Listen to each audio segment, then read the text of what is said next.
welcome to episode 10 of Adventures in Advising with me, Colum Cronin. And hey, greetings and salutations. This is Matt Markin. Happy Monday, happy episode 10, and happy Star Wars Day, everyone. Absolutely. It is May. May the 4th be with you. How are you doing over there in California, Matt? Well, it's kind of a mixed bag in California. We still have the stay-at-home orders, but you do have some protests that are going on, that have been going on over the last week and a half. Some counties are actually reopening some businesses as of today, May 4th, which is actually in defiance of the governor's stay-at-home order.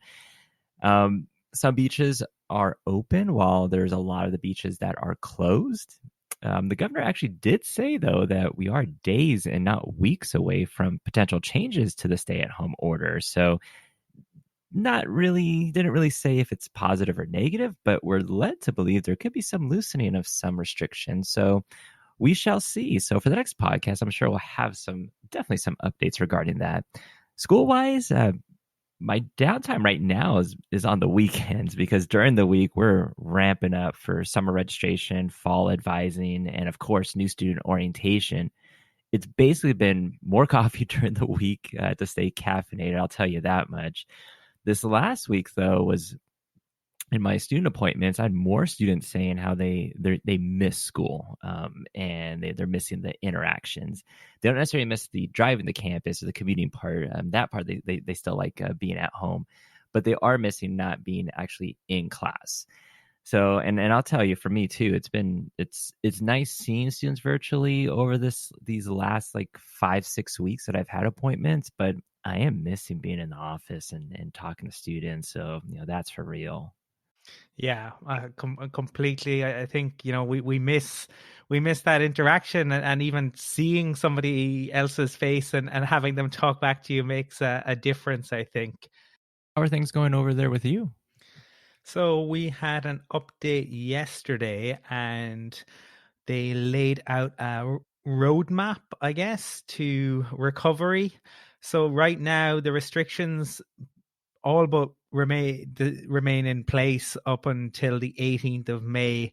The only real change in that is an extension of the distance you can go from your house, but all businesses remain closed and all the social distancing and cocooning remains in place. And then we will have a 5-step roadmap beginning on the 18th with 3 weeks between each of them. And it'll be a phased kind of reopening of things. Hairdressers and barbershops won't reopen until sometime in July. Looks around about July 20th. So I reckon I will resemble Cousin It from the Addams Family at that point. And it'll be August before I suppose all businesses have the ability to reopen, but that's with social distancing. They also announced that schools, colleges, and universities won't reopen until September, October. And my own institution, DCU, released a statement last night saying that they're pushing back the beginning of the academic year until the 5th of October. We're still unsure around the leaving cert, which is the secondary school exams, what exactly is going to happen with that. So there's still a little bit of uncertainty, but I suppose at least now people have a sense of where this is going. So what have you been doing to fill your time in the last couple of weeks? Aside from work, trying to keep busy, doing the podcast, which I'm definitely still enjoying, but I've been doing a lot more reading, and actually just got back into video games too. So right now I'm reading Diamond Dallas Page's Positively Unstoppable. So it kind of helps you rethink and refocus and challenges you on what drives us. So Diamond Dallas Page, or DDP as he's known, he was a former professional wrestler for WCW and WWE, who then became a yoga fitness instructor. So it's a crazy journey on how he got into wrestling and then what he does now, and it's very inspiring. So I'm a few chapters into this book, so I'm really liking it so far. It is a great read. especially during this time when we could use a little positivity in our lives. So we have quite the episode in store today. I think we have a whole host of amazing interviews, and we even have a couple of bonus features in this particular episode. Yeah, so this is going to be a really exciting episode, I think. One, it being our 10th episode, so it's a big episode. But we're also getting to interview three wonderful people within NACADA, and that being Megumi Makino-Kanehiro, who's the incoming NACADA vice president, Aaron Justina, the current president of NACADA, and of course, Charlie Nutt, the executive director of NACADA. But we also do have those bonus features, which is actually clips from various NACADA members, 19 NACADA members to be exact, where we ask them some questions. We ask them some things like what your favorite NACADA memory is, how has NACADA benefited you professionally, what's a great conference takeaway that you found attending conferences, as well as what was your first impression of NACADA. So we're going to sprinkle those throughout this episode, and it's going to be nice to really hear from the various advisors and those in academic advising, because they really have some great answers to these questions. So I can't wait for you to hear it. Yes, indeed, because this is a special episode. We are celebrating Global Advising Week and also NACADA's 40th birthday. Yes, happy birthday year to NACADA. And then we have the Global Advising Week, which we're a part of, which is great. Yay.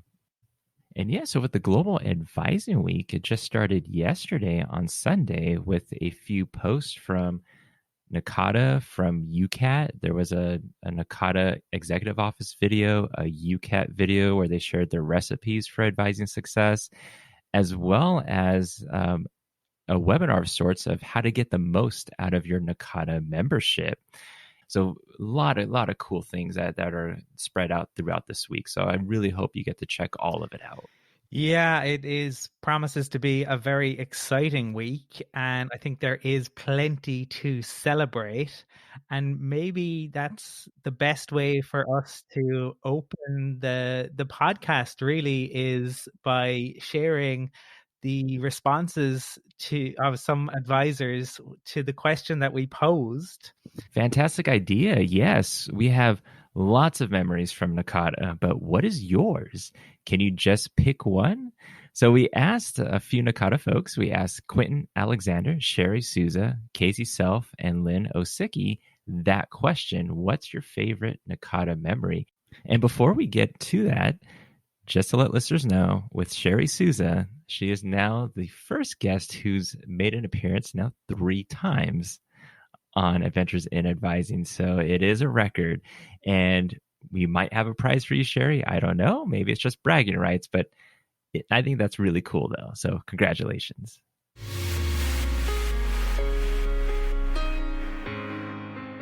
Hi there, this is Quentin Alexander. I'm a faculty advisor at Longwood University in Farmville, Virginia. And I will say that my favorite NACADA memory would be traveling to Dublin, Ireland for the 2019 NACADA International Conference. It was just fantastic to meet so many people worldwide with this common interest of serving students in a supportful way to make sure they receive the advising they need for career development and personal development, and also just to engage with the numbers of colleagues from across the world. And I think one of the biggest highlights of that conference was presenting with Loxley Nibbs from Florida Gulf Coast University. We are both very passionate about the topic of diversity. So to actually share information about advocacy within the context of academic advising was fantastic. The synergy in the room was fantastic.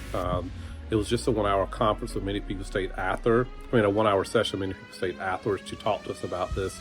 And that later turned into another one of my favorite moments, was actually having this acceptance and pre-conference for the 2019 conference in Louisville, Kentucky, where we're able to talk about a framework for developing advocacy conferences for academic advising that we're still working on. Once again, the energy in the room, the excitement for the topic, and its purpose was profound. So NACADA has brought me some really, really great memories. Aloha, my name is Sherry Souza and I'm the Region 9 Chair. I'm a counselor at Kupiolani Community College where I work with students in the Health Sciences and Emergency Medical Services Department. My favorite NACADA memory has to be attending the conferences. Going to a regional or annual conference is like attending a family reunion. You get the opportunity to reconnect with old friends, meet new friends, and you learn so much from everyone who's there. To be surrounded by such brilliant people in one location is such an amazing feeling. The best part is that everywhere I turn, there is guaranteed to be someone as equally nerdy and excited about students and academic advising as I am. I truly feel like we're so blessed to have an organization filled with so many passionate, knowledgeable, and really fun people. You leave the conference feeling so energized, refreshed, and really ready to conquer anything the students can throw at you. Unofficially, my favorite NACADA memory has to be learning about the redneck lava lamp, but that's all I'm going to say here. So if you want to learn more, you can find me at one of those conferences and I'll share that story with you. Hey, NACADA land, this is Casey Self at Arizona State University. My favorite memory of NACADA, after 22 years, of course, time on the board of directors and year as president, visiting so many campuses. But I have to say my favorite time was 1998 in the annual conference in San Diego, California. We got to shut down my entire office here at ASU with about 15 advisors. We drove over in about 3 cars, had a great time at the conference and created lasting memories that will last a lifetime. So 1998, San Diego, California, my favorite memory. Hi everybody, my name is Lynn Osicki and I've been asked to talk about my favorite memory from NACADA. Since I've been a member for more than 25 years, that's extremely difficult and in fact almost impossible. I do want to say that I have sort of a series of very, very important memories to me. The first set are the sessions that I've attended. Whenever I've had the opportunity to go to a conference, whether it be regional or national, and I've had the opportunity to participate in a webinar, I've learned things that I didn't know that I was able to use in my own practice with advising students or in guiding my office to develop new programs. So that's been fantastic. It's been a huge education for me as someone who is a little bit older and wasn't trained to work with students with different backgrounds. And I've learned so much about working with students of color, foster students, veterans, all sorts of things that I would never have learned without NACADA. And the second is that by volunteering and participating in the community of NACADA, I've developed some lifelong friendships. I've developed some great professional friendships that have helped me when I needed assistance. And so I just want to say, being involved even from just volunteering at a conference or reading a paper or reading for awards can be one of the best things you can do because you begin to develop that professional network that really, really works for you.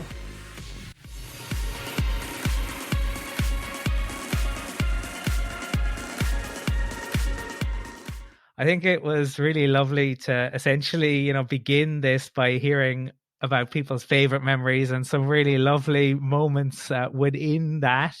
And we want to thank everyone who participated and took their time to share their stories. And hopefully for listeners, maybe it sparked your own memories about your time in NACADA. And for those people who aren't yet NACADA members or haven't yet attended a NACADA event, hopefully it gave you an idea of what you can expect in the future. And I think we are now going to talk a little bit more in depth about NACADA and what the organization has to offer. And we're going to do that by speaking to the incoming vice president. Isn't that right, Matt? Yeah, so first up is NACADA's incoming VP, Megumi Makino-Kanehiro. Those of you who know Megumi know what I'm talking about when I say how positive and passionate she is about people and about advising. And I know this is going to sound cheesy, but you can't say Megumi's name without smiling or putting a smile on someone else's face. And if you don't believe me, try it right now. Megumi. Yep, I'm definitely smiling right now. So without further ado, here's Megumi's interview.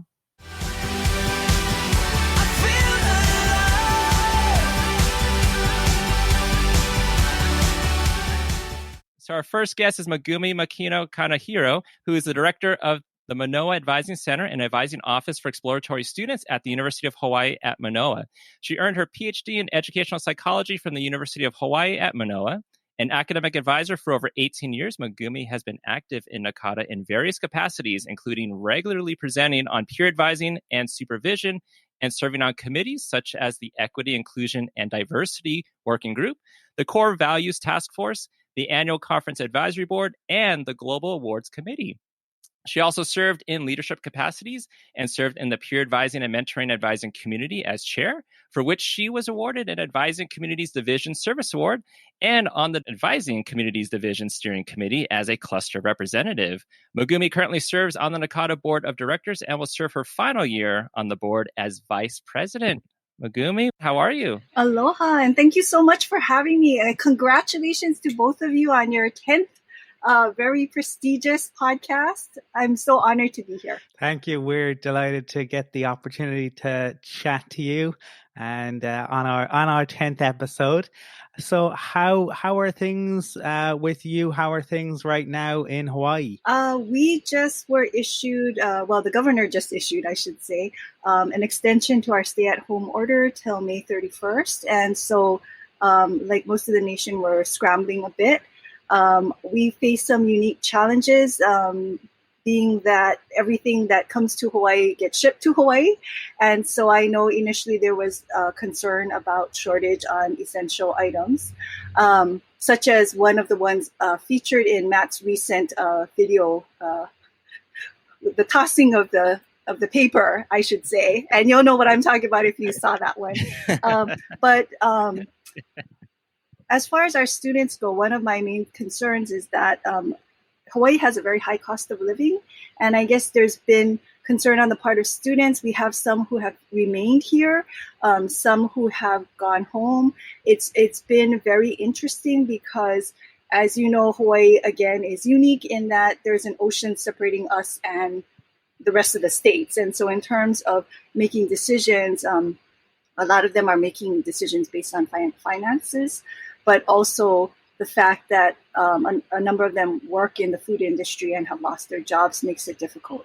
Yeah, I think there's a lot of people probably in that pattern at the moment, with just waiting to see. And thanks for giving us an update on what's going on in Hawaii. Now, this episode, I suppose, is looking at NACADA and celebrating NACADA's 40th birthday and everything around academic advising. So, Matt went through your very impressive bio there, but maybe you could talk to us a little bit and to listeners about how you first got involved with advising. I actually got involved by accident, and I think this happens quite a bit.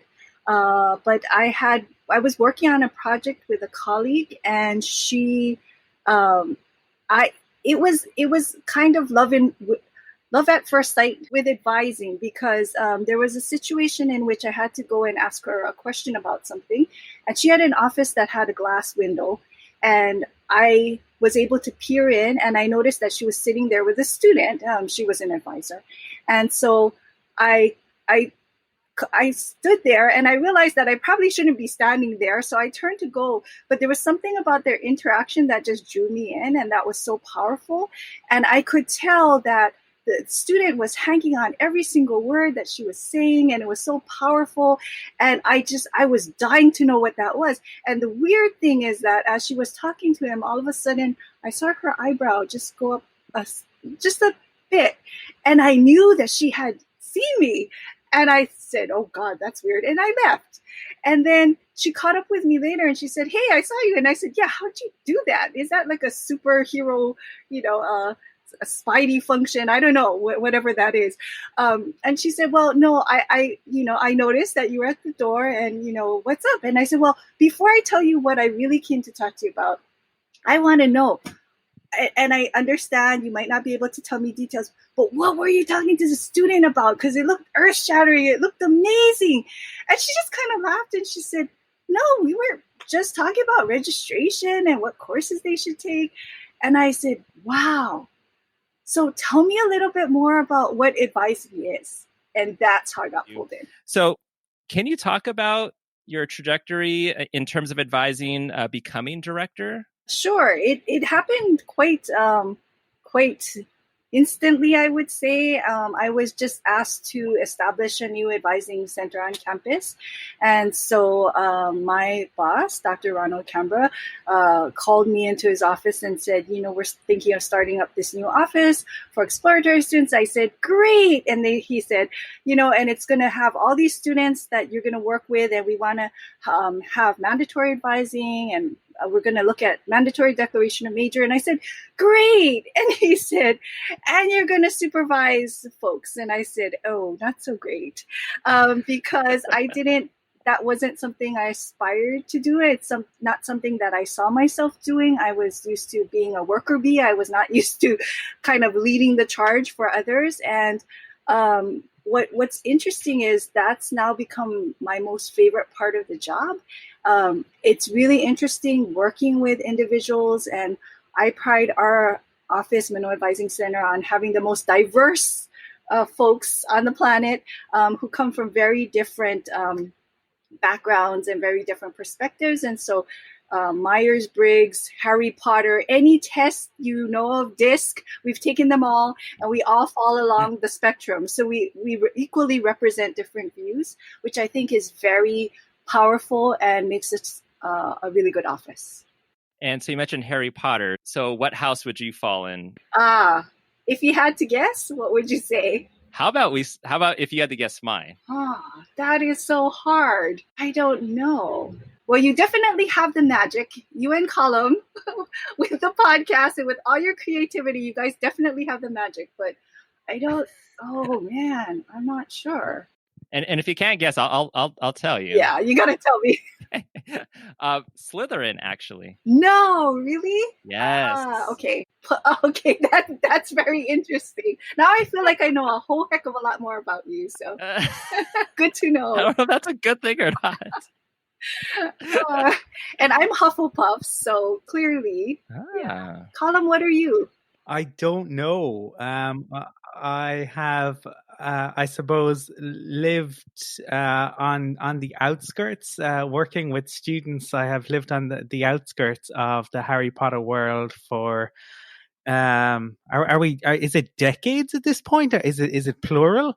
But I don't know myself. But I know enough to know kind of roughly what those two houses mean. Well, you'll have to take the test, and then on the next podcast, let us know.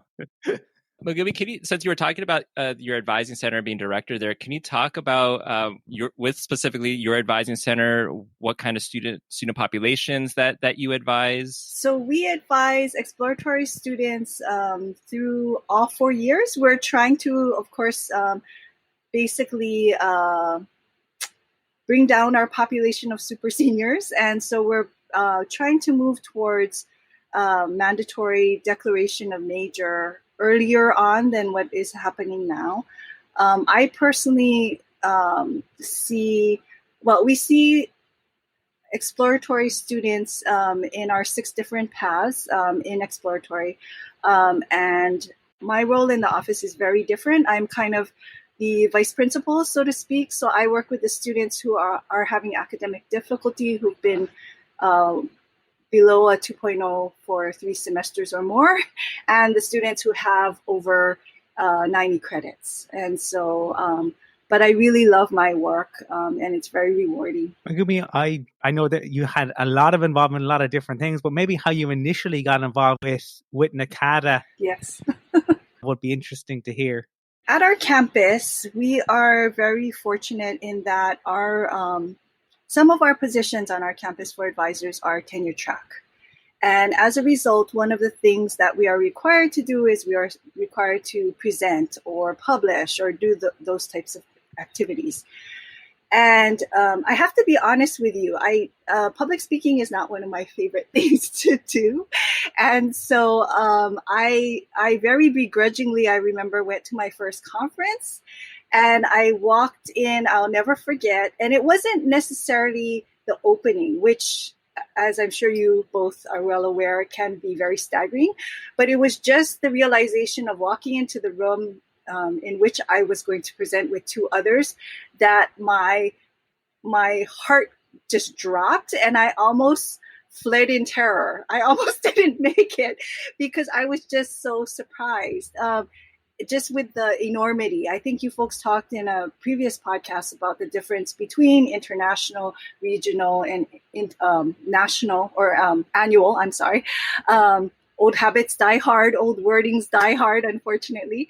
And so I think my first steps were very tentative, and it was really by being connected with some very good people and people who kind of just took me under their wing. And it was kind of almost by accident. And it was just one person here, one person there. I always say I had a NACADA fairy godmother in Rebecca Kofer, who really, when I was a peer advising and mentoring commission chair, she was our cluster representative, and she totally took me under her wing, and I couldn't say no. She was like, okay, we're going to do this. And I would just follow her. And I basically felt like I kind of got adopted into the whole thing. And so, I think I was very lucky, but I will tell you that with NACADA, the nice thing is there are always people there, quite literally and figuratively sometimes too. At the Minneapolis conference, I remember that we were doing training for the ACD, and I was lost, literally, because I was sitting in the wrong session. They have a session for the administrative division, they have one for the AC division, and they have one for the region division. And I was sitting next to Peggy Go, who she was the at that time, right? She was the one who makes sure that NACADA financially is running, right? And I introduced myself, and we chit chatted for a bit, and then I thought, this is odd. Why am I here? And why is she here? At first I thought she was in the wrong place, and then I realized, oh no, I'm in the wrong place. So I went dashing out, and literally Jennifer Jocelyn out of nowhere just appeared, and she was like, Megumi, how are you doing? And I said, I'm lost. And she pointed me literally in the right direction. And I have never forgotten that. But little things like that have really meant a huge difference. Yeah. Speaking of like first times you're meeting people, do you remember first time meeting us two? Actually, kind of funny story, or small world, or however you might put it. The longer you stay in NACADA, and granted, I've been a NACADA member for a really long time, the longer you stay in NACADA, everything and everyone is connected in ways that you don't even realize. And so I remember for a long time thinking, Matt Markin, that name sounds so familiar. And Colum, I think Matt and I made the realization that he was in the first iteration of the peer advising and mentoring e-tutorial that I facilitated. And so I had to apologize profusely to him because I was still trying to figure out which way was up and how to best support folks. And so we were kind of having a laugh about that. I don't know if he wants to add anything to that, but. So we were talking earlier, and my first recollection, I was like, oh, well, in person, we met, I think, at the Phoenix annual conference, because Leah and Megumi had a panel they were doing on the last day. And it was the first session that morning, like 8:00, right? And which a lot of times the last day is not the most well attended. And actually, now that I'm saying the story, in my mind, I do remember when we actually met before this. And so I'll get to it. So Leah was nervous that not a lot of people were going to attend. I go in there. It's I think for an 8:00 session, it was pretty well attended, and more people came in during the session. But Megumi was great. Like, everyone was great on that panel. And I remember I gave Megumi a pin, and then she goes to the front to her bag, and I'm like, oh, okay, she's gonna she's putting it away. She comes back, and there's like a bag of chocolate, and she has my name written on it. And I'm like, wait, when did this happen? And she's like, well, thank you so much for this pin. I wasn't expecting it. Here. And I was like, what? And which those chocolate covered macadamia nuts are so good, by the way. As I was saying the story, Megumi was talking about how she was a facilitator for a peer advising e-tutorial that I did, and she was my facilitator. And we were talking about, she was apologizing. I'm like, why? Like, she gave such really great advice and really good critiques. And she is really good. And here's the reason why is at the end, towards the end of the e-tutorial, it was like our last assignment. And I could be a procrastinator. I ended up submitting my last assignment, and I know it was not my best. I kind of did the bare minimum. And Megumi knew, because when she graded it, I didn't get full points for that one. And I know that she really takes that stuff seriously, because she said, I can tell, like, it wasn't as specific I was hoping it would be, especially when I compare it to the other work that you submitted throughout this e-tutorial. I'm sorry, Matt. No, it was the best advice, because it kept me accountable. And so I appreciate that. And I do remember when we first actually met, though, it was actually in Reno at the Region 9 conference. The last session, my colleague Evelyn Knox, shout out Evelyn, we were doing a presentation on undecided advising and some things that we had done at our school to help students find their major early, and try to get students to declare sooner, but to do it strategically. And you attended that session. And I remember on the shuttle ride back from the campus to the hotel, there was a lot of people there for the last session of the last day. And you said that's a testament to the topic. And when conference committees pick the sessions, you said they want to find sessions that they know people will stick around for till the end. So you should feel good about that. What I like about the last kind of 5, 6, 7 minutes of this has been so much of it harkens back to the student experience, the fear of that initial public speaking and overcoming that, sitting in the wrong place. How many of us had that experience as students, finding somebody to take you under their wing, somebody literally pointing you in the right direction, being maybe finding yourself being procrastinating, not submitting, your best work, and then finding somebody that, maybe calls you on that in a nice way and actually inspires you for the future. All of these things are really so related to advising itself. And I think that also goes to a testament to Megumi, and can be such a mentor to a lot of people. And we were talking earlier about how anytime her name gets brought up, people smile and they immediately have a story, a positive story. And and it's true. You may not think so, but it is. But can you talk about, because you're part of a lot of different, and have been a part of a lot of different groups within NACADA, and committees and working groups, and I mean, you're in the Global Awards Committee, you've helped with the Annual Advisory Board. Can you talk about your experience with maybe some of these specific areas that you've been in, why that's been important to you? All of them kind of have a common theme, and I found that there's two things that keep pulling me back, and one has been that it's the people, and just being able to work with different combinations of people. I have made it my personal mission since a few conferences back that anytime anyone wants to figure out how to connect with NACADA, I will do it. I will personally do it. And I will sit with them and ask them, what are you interested in? Let's fit that with you. I do my advising on the advisors. And I basically say, okay, well, let's find a major for you. Let's find an AC. And let's find, like what committees you would be good on. Tell me about your skills.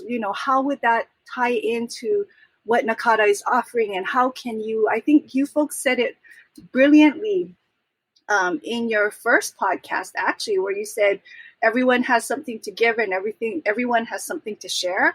And I think that's so true. And the commission that work group, again, it's been renamed, the work group on diversity and inclusion that I think was recently created, being headed up by Jessica Stassen and Loxley Nibbs.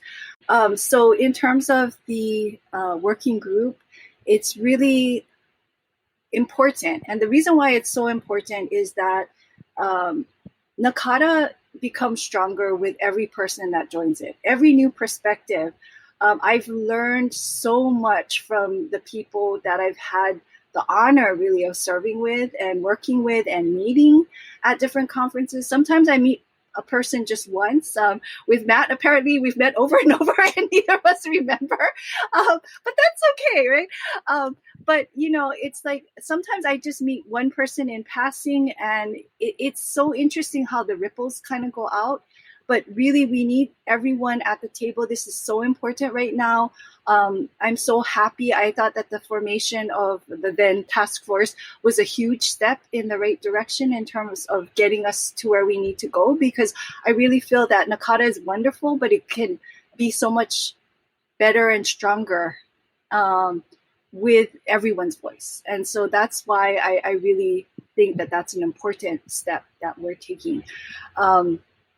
The other piece of it has been, I feel as though I've been discovering the mystery that is NACADA, because every committee I've learned different pieces of information.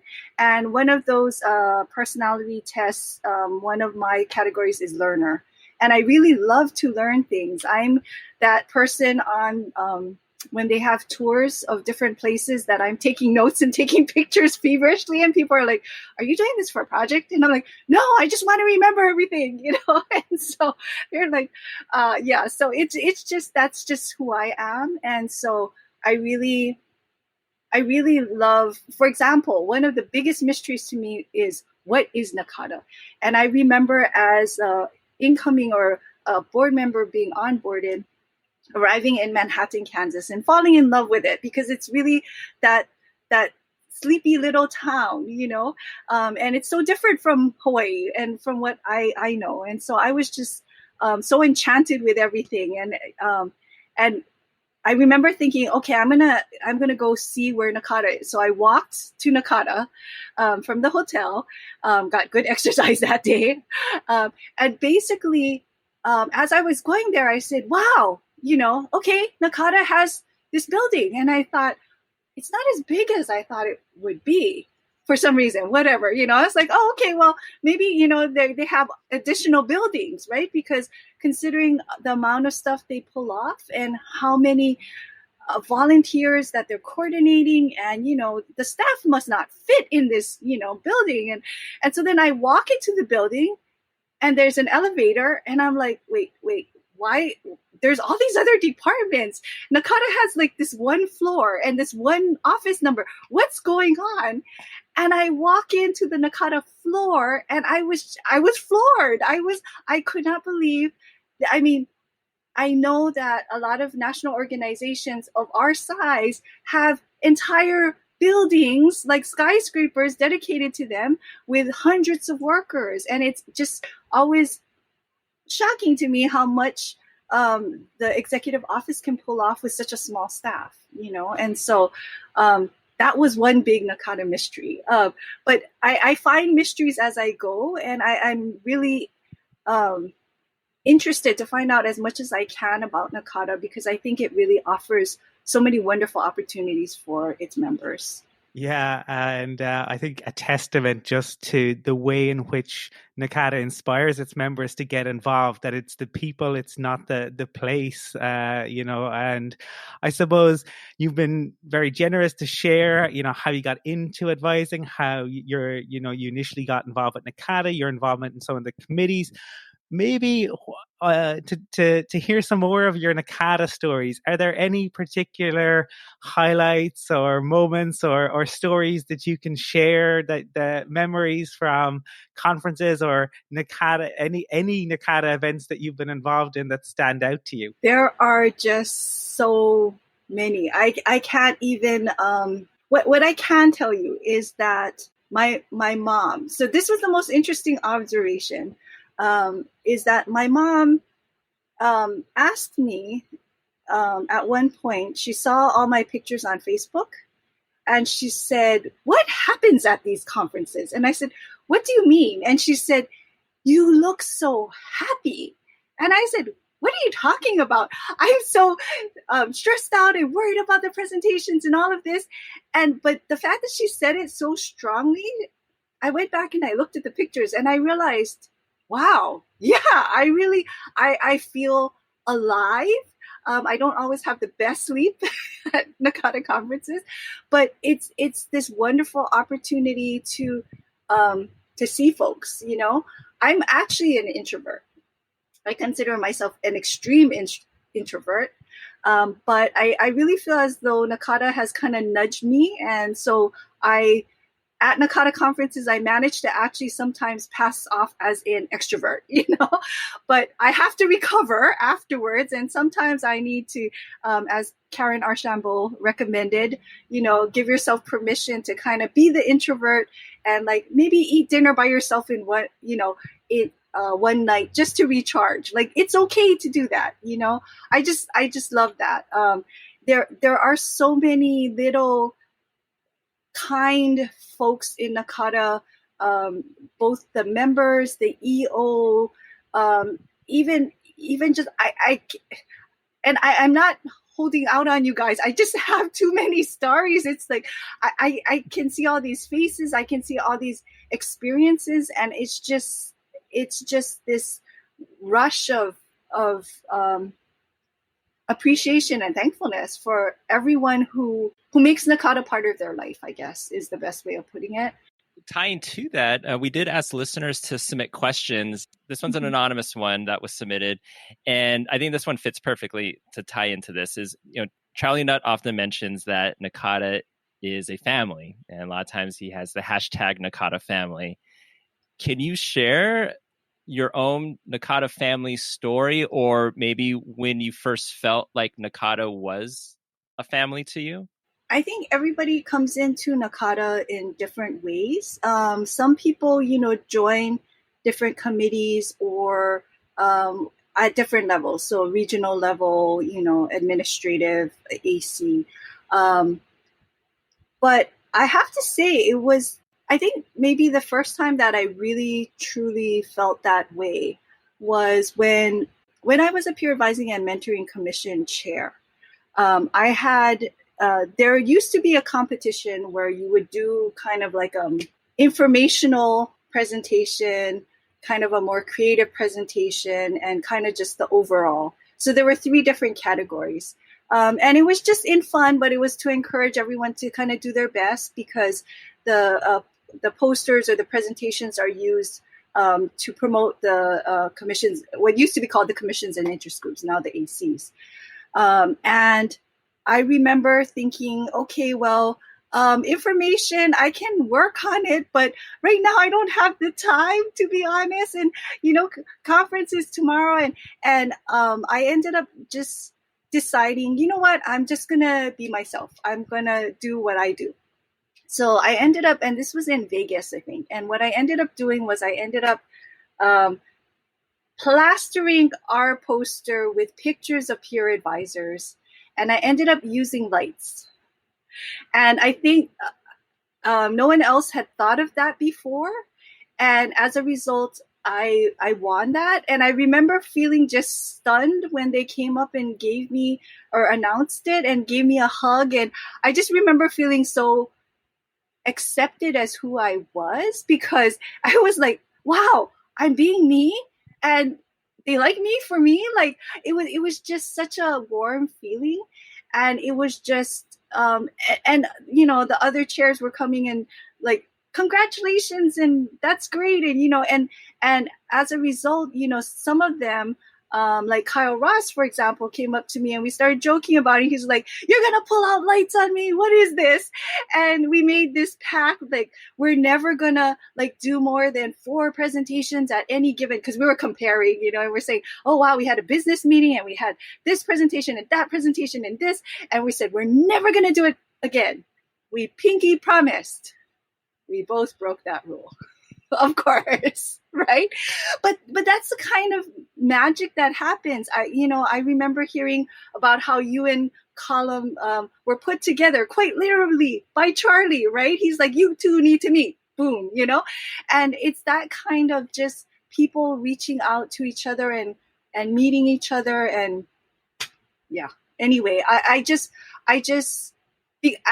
because it was at a point where I felt very vulnerable, because I felt like I was really being me, honestly me, and I really felt embraced. And I just love that. So no matter what other award I might win, I have to say that one really hit me in the heart. I don't know how to explain it. I think that's a really beautiful memory.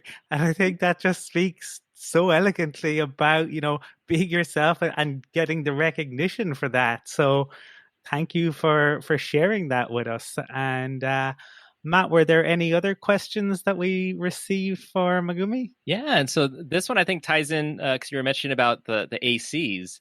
The question is, how can I join an advising community? There are many different good ways to join an advising community.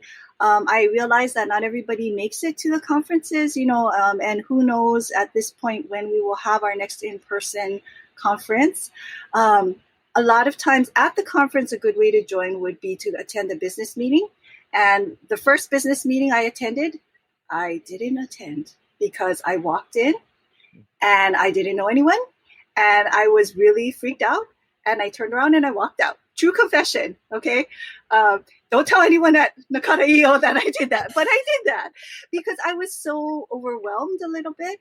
And I wasn't sure because business meetings sound so official and you need to know what you're talking about and this and that. But I've learned that it's not such a scary thing. And so as much as possible, I think that the chairs do their best to really welcome people and pull them in. And so that's one way. But you can also join the listserv, and you don't even need to be an official member. But but I should go back to the practical piece of this. I'm so sorry. I should have started there first. You need to, when you sign up for membership with NACADA, you need to actually indicate you have choices. And so you need to indicate which ACs you want to select. Okay. And this is very important because it could have ramifications for your future career. Because if you want to go into anything in leadership, you need to be a member for at least a year before you can run to run for chair, right? You can also, like, if you're really gung-ho and you want to jump in, you could also do see if you can join a steering committee. Now, I'll be honest, the opportunities are different depending on which advising community you have, because sometimes there are some advising communities that are huge, that are very well organized, that have a group of people who kind of have been, continuing a tradition.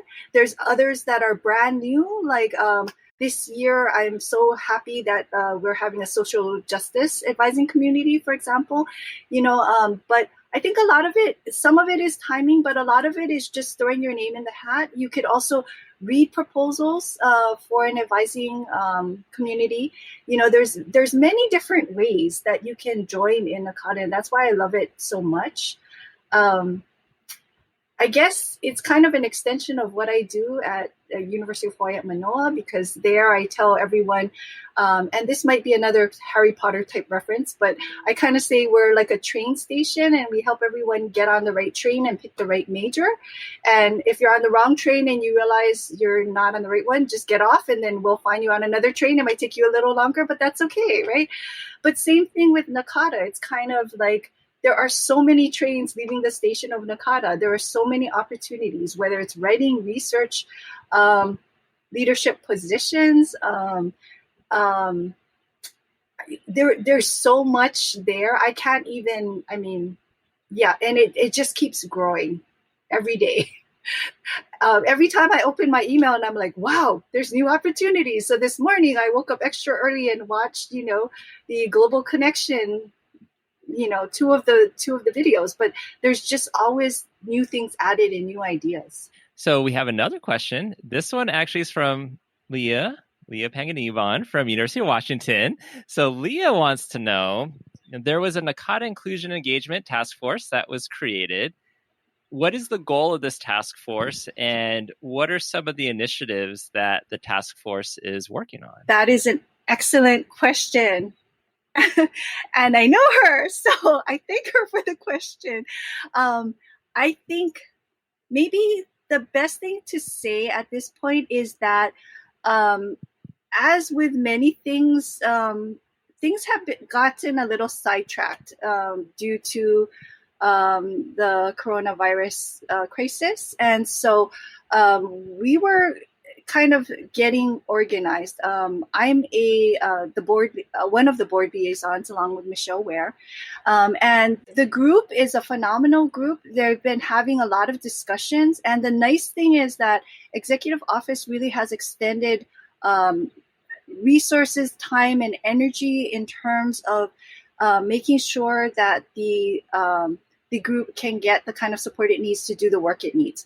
Now, to be honest with you, a lot of folks feel that it's important that everybody meet in a group physically. And the first time we met was at the previous conference, the last conference. And it was on the last day for like an hour. And so we didn't have much we could get accomplished there. But we have been meeting regularly on Zoom and moving ahead. That said, a lot of it was just clarifying in terms of what the scope is and what we need to do.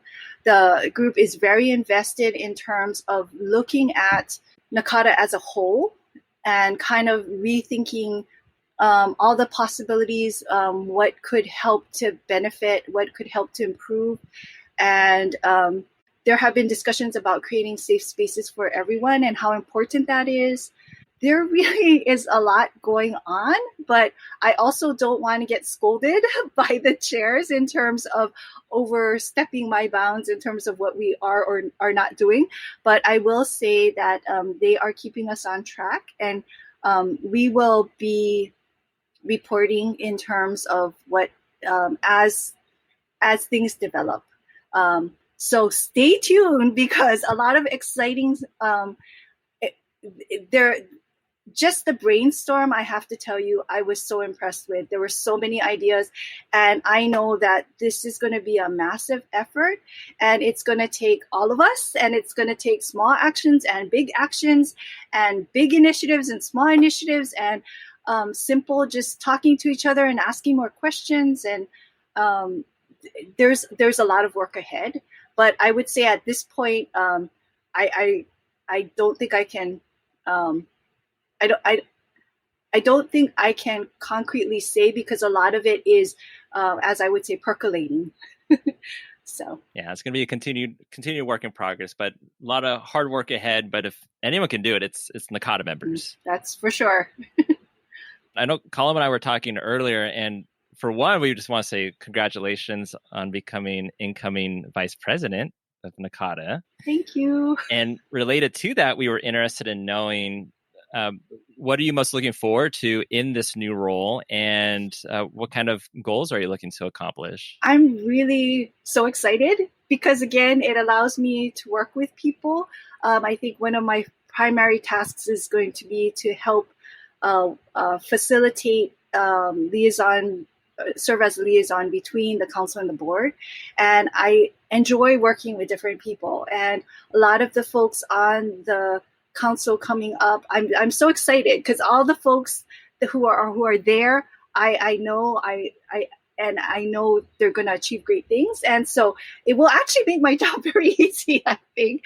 But I really am honored to have this responsibility, and it will allow me to again learn more about NACADA and how we can better connect and how we can better improve NACADA and make it really. I know you said family, and I'm always going to use my favorite ohana, word ohana. So as vice president, a lot of what I'm hoping to do is I really see my work as being more behind the scenes and trying to help coordinate people and really listening. And I have to say, if I may, that I think that one thing I want to let your listeners know is that NACADA does listen. There have been a lot of times when a single email has created like an hour's worth of discussion in an already crammed agenda, in terms of the board, in terms of the council, in terms of what the priorities are. Everything is taken very seriously. And I know I personally have been impacted a great deal by folks who have reached out to me, sometimes by email, sometimes bumped into them at the airport. So, for example, Ariel Collitz, who is the incoming chair for the the social justice committee. We actually started a conversation at an airport, and we talked for 2 hours. I just really want to know more so that I can be more effective and that I can help connect more people. And as I said, it's really my personal mission to connect people to NACADA. And I see it as a personal challenge. So if anyone thinks that they can't get connected to NACADA, I want them to come and email me or give me a call, and we'll get you connected. We'll get you set up. Well, I wanted to get, I knew we were moving towards the end. While we were going through the interview, Megumi, like 3 words really kind of kept coming back to me in relation to you. And those 3 are authenticity, empathy, and genuineness. And I think that is the reason that people respond to you, that when your name is mentioned, people smile. And I think that has been evident throughout this interview. And I'm very excited that that's what the gifts and skills and talents that you are going to bring to the role of vice president, because those words kept bouncing around my head as you were going through your answers. Each and every time your answers really came back to those things. Well, thank you so much. I'm this was so much fun. If Matt or Colum reaches out to you guys, I hope you will take them up on their offer. This is like the best long distance talk story, as we say in Hawaii, that I've had ever. So thank you.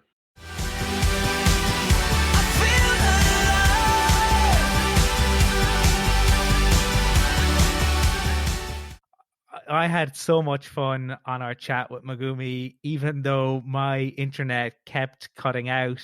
There was an issue in Ireland and in the UK.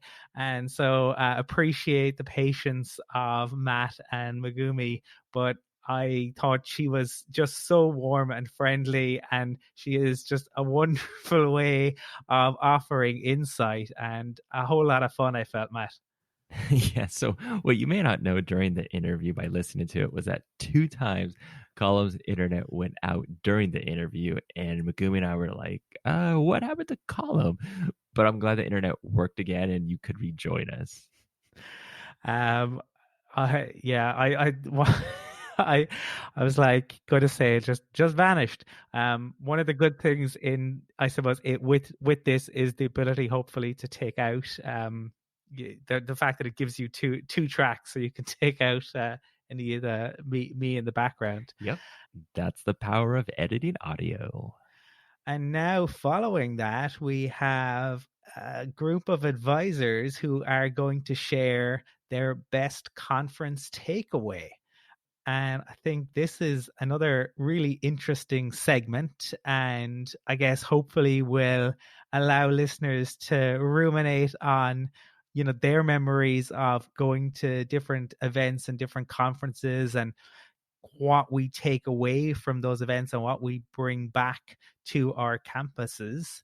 And so in this segment, we are going to hear from Ryan Shekel, Oscar van de Windhaard, Loxley Nibbs, Leah Paganiban, and Maria Domingo. And I have no doubt whatsoever that I butchered some of those names, but hopefully hearing them said with an Irish accent helps to ease the pain of that. So let's go straight into that segment now.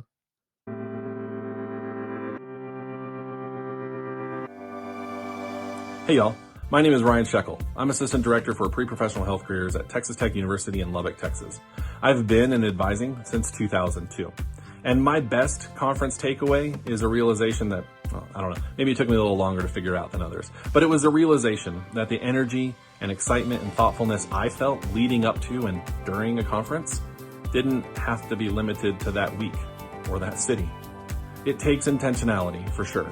But connecting with advising colleagues, the scholarship of our field, and best practices doesn't have to be something we do just every once in a while. It can be part of our regular daily practice. I'm a bit of a processor. I'm in my head a lot. And it took me a while to fully appreciate how talking with others about the work that advisors do informed and enriched my thinking.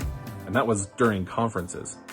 Being able to bring that benefit to wherever and whenever I was dramatically changed the way I think about what academic advisors can do.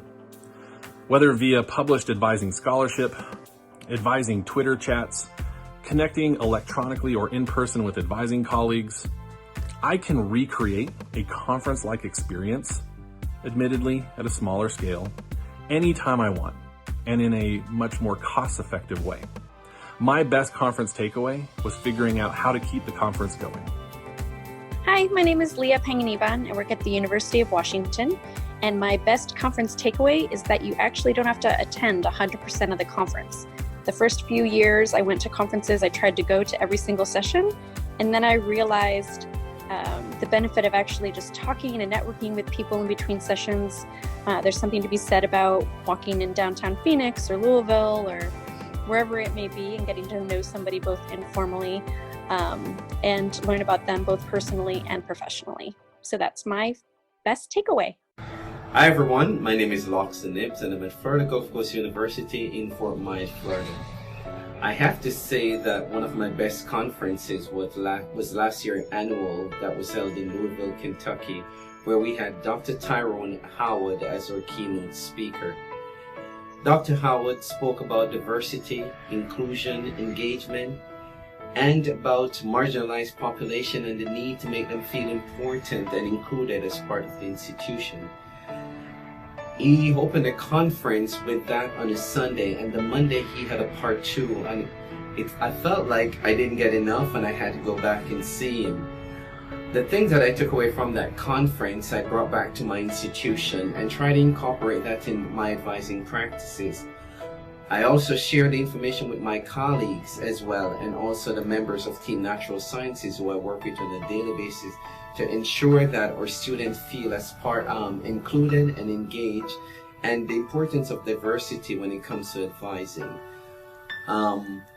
Hopefully 2020 Puerto Rico will outdo that, but as I've attended 5 NACADA conferences, and I must say that was one of my best ones because of what Dr. Howard brought to the table and what I took away from it in terms of best practices. Hello, my name is Maria Domingo, and I'm an academic advisor for the Jack H. Brown College of Business and Public Administration at California State University, San Bernardino. My favorite NACADA memory would have to be attending the Region 9 conference at Santa Rosa, California. At that conference, I was able to meet Dr. Kristen Venegas, who is providing research consultations. I was having a really difficult time in finalizing my research questions for my dissertation, but after our conversation and her feedback, I was able to move forward in the process. I also have fond memories of meeting new people at the conference and attending the different sessions with my colleagues and having conversations on how we can bring back what we learned to our respective departments.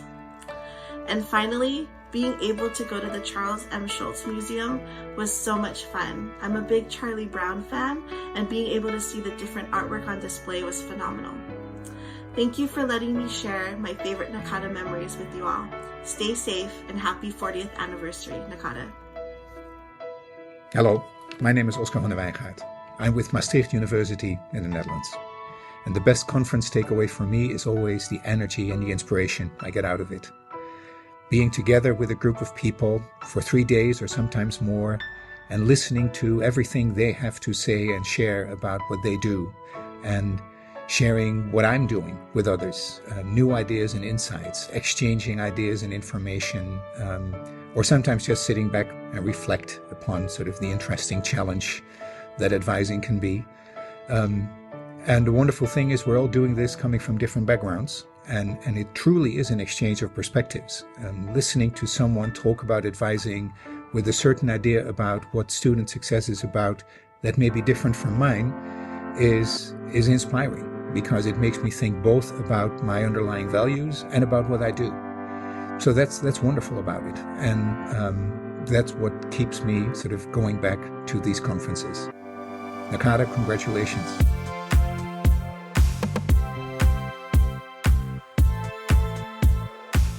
One wonderful takeaways, especially knowing that you don't have to go to each session since there's always so much to do and you might still need that downtime to recharge.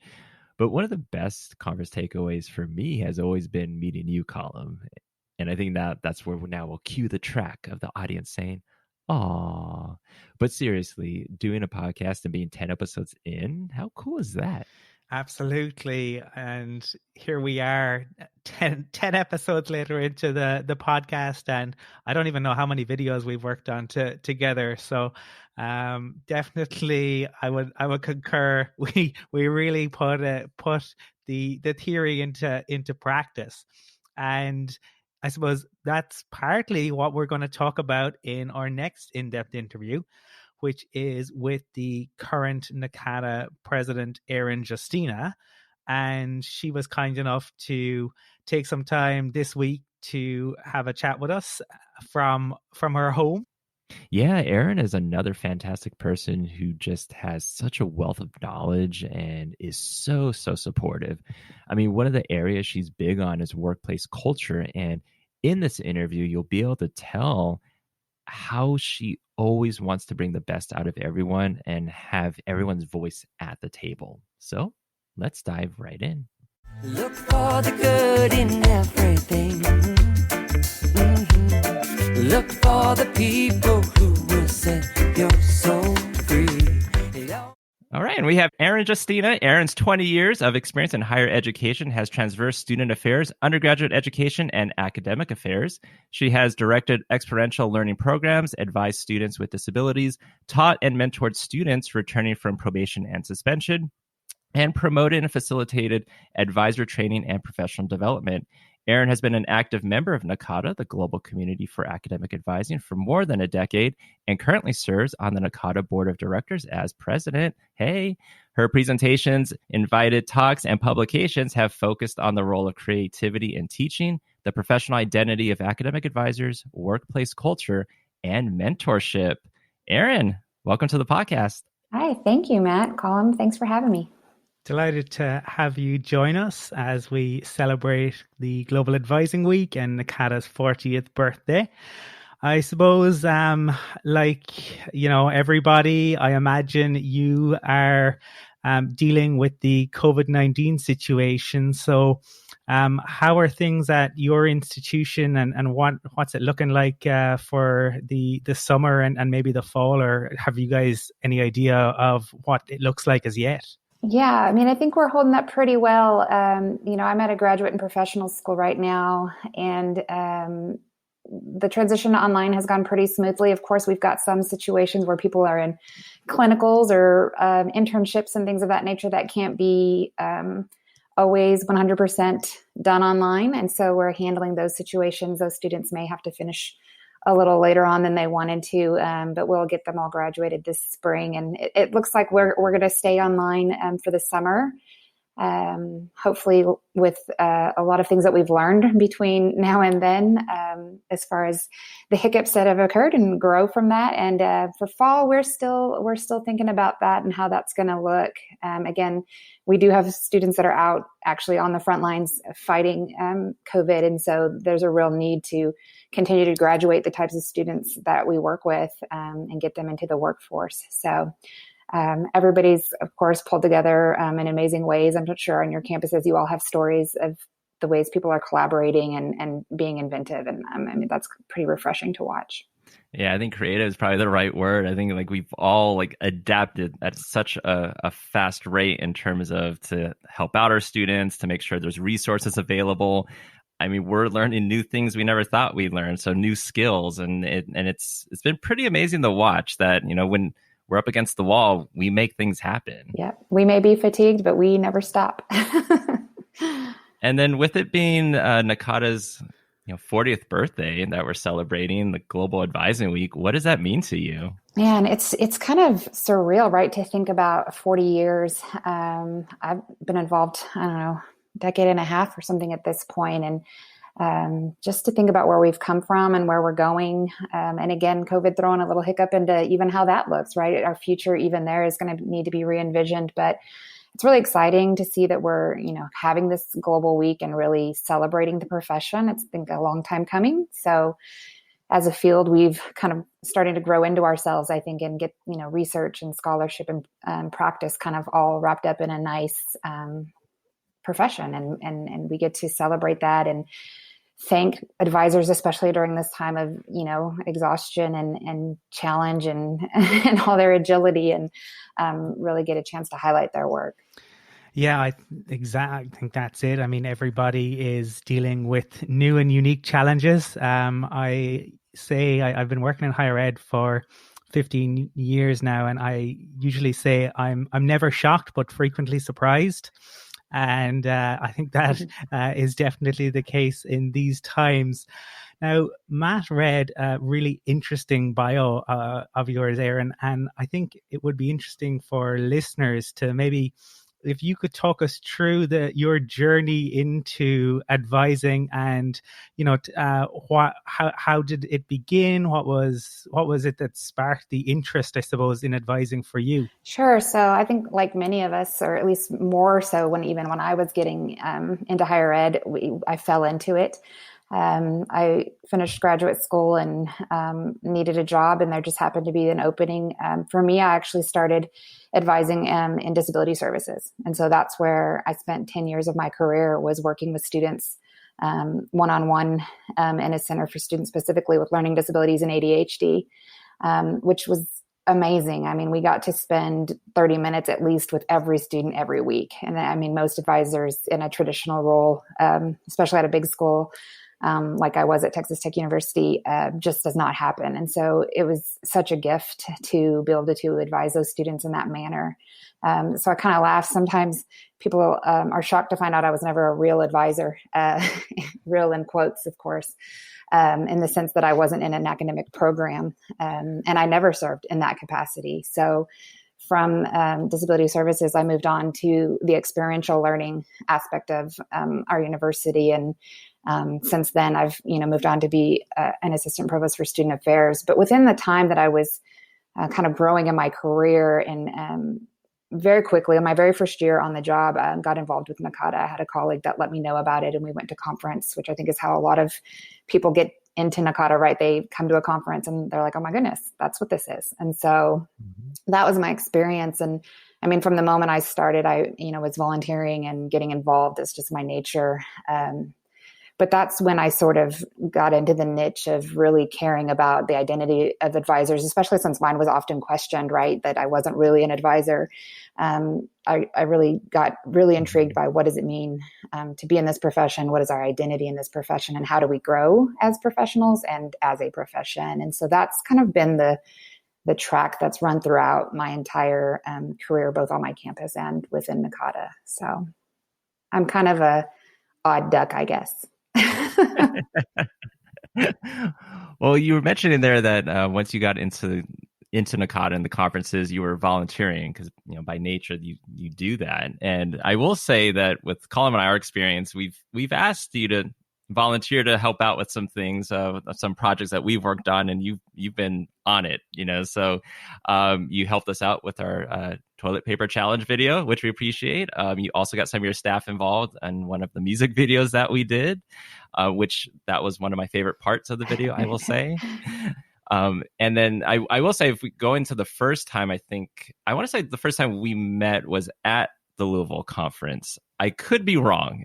When we were interviewing Megumi, I was halfway through talking about how I first met her, and then I realized that that's not when I first met her. I met her like 2 years before. So I think it was Louisville. Yes. Am I correct? I think that's in that? right. Okay. Yes. So Colum knows the story because he was in it, but he doesn't know the reason why. So we were at the Global Lounge, and we were recording a lot of different NACADA members, asking them what NACADA means to them. And then I think you were at a table with Matt and Mavash, and you were working on a puzzle at the Global Lounge. But I was too nervous to ask you to be in the video for two reasons. One was, I was like, that's the NACADA president. Like, I'm already nervous as it is. And then two, like, you all three of you were so focused on that puzzle. I was like, I don't want to interrupt. So I was like, how can I think she'll be great in this video. She'll probably have a really great answer. So I start acting like I'm busy putting some camera equipment away. And then I go, oh, hey, Colum, can you, do you think Aaron will be great in the video? And he's like, yeah, you want me to go ask? I was like, oh, yeah, because, I'm busy doing this. And so that's why he went and asked you. So put the Irishman up to it, is it? That's so funny. And, lest anyone think the NACADA president was only working on a puzzle that conference, that was really great that was there and allowed us to interact right with our international or our non-U.S. members. And it was so connecting that moment in there. And I'm actually, this is much better for me. I know I can see you right now, but I'm much better when there's not a video camera pointed at my face. And so I was pretty mortified when you walked up, and I think I tried to get out of it, but you were persistent. So I appreciate that. I'm definitely persistent. Yes.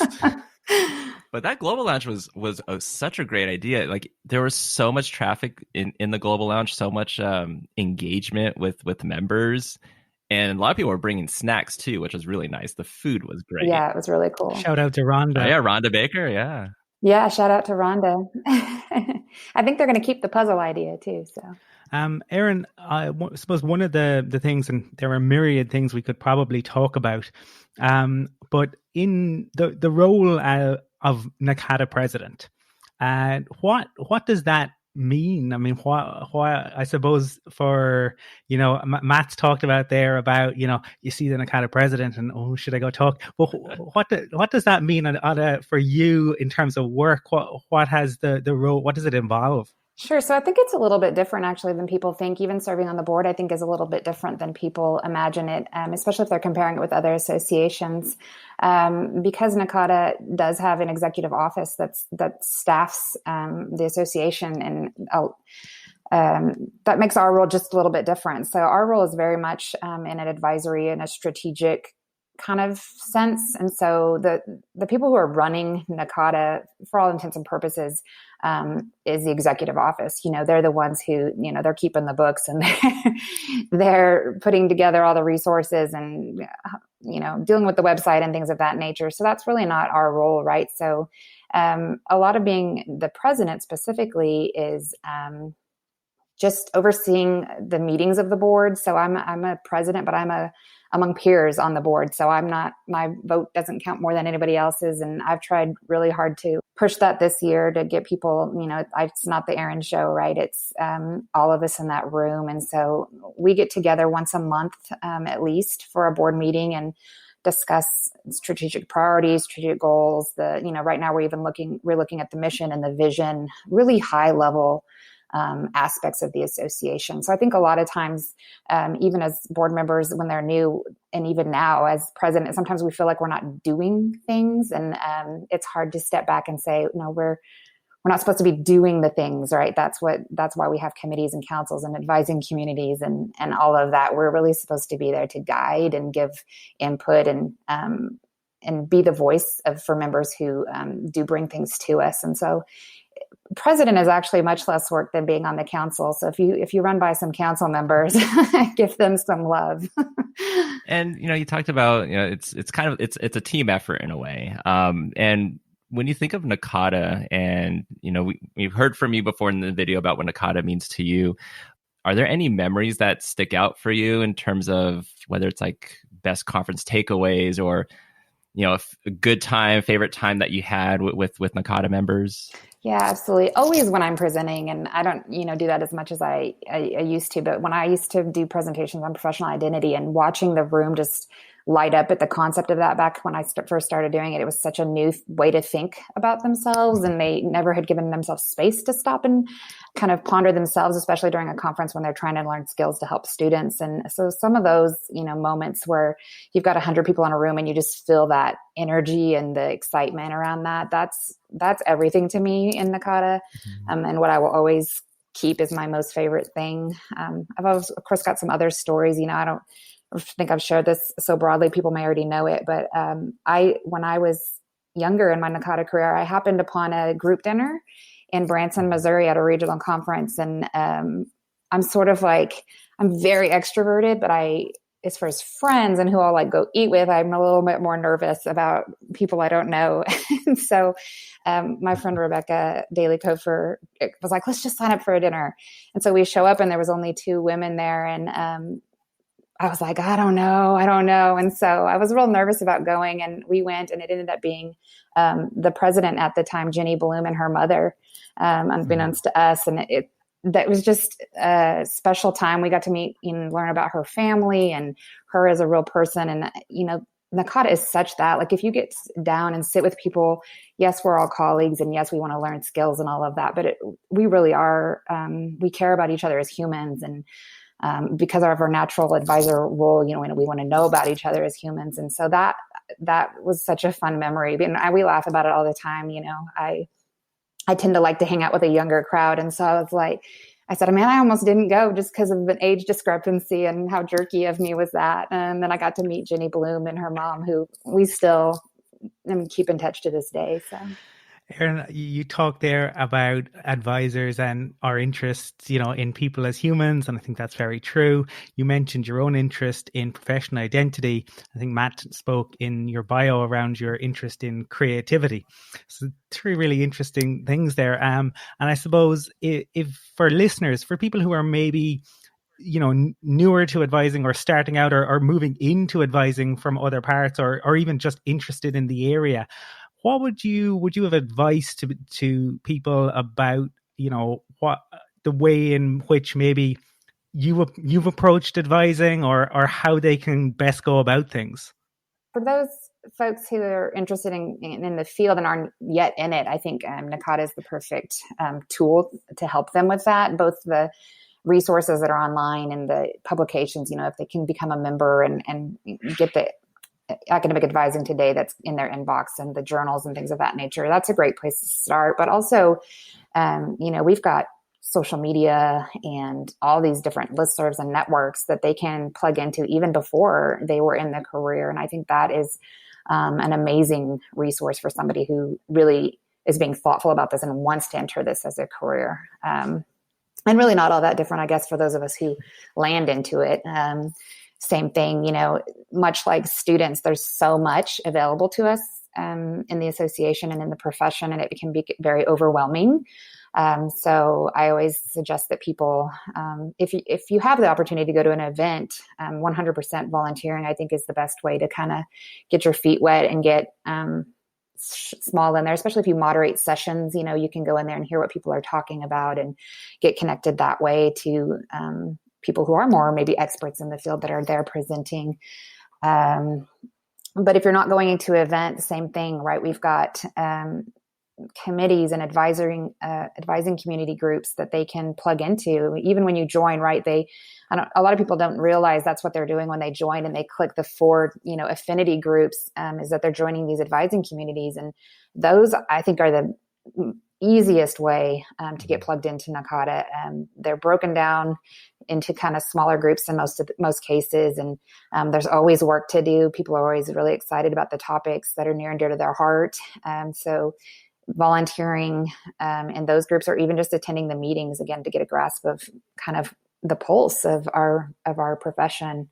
And then, depending on who you are, some people want to get 100% jump in and get involved in 65 things. And that's kind of my nature. That's kind of where I was. I'm a dabbler and did that, but it's also okay if that's not who you are and you just want to just learn and be a sponge, or you only want to write, or you only want to present. I think a lot of times we can maybe scare people a little bit when we say, like, there's 1,000 ways to get involved and you should do all of them.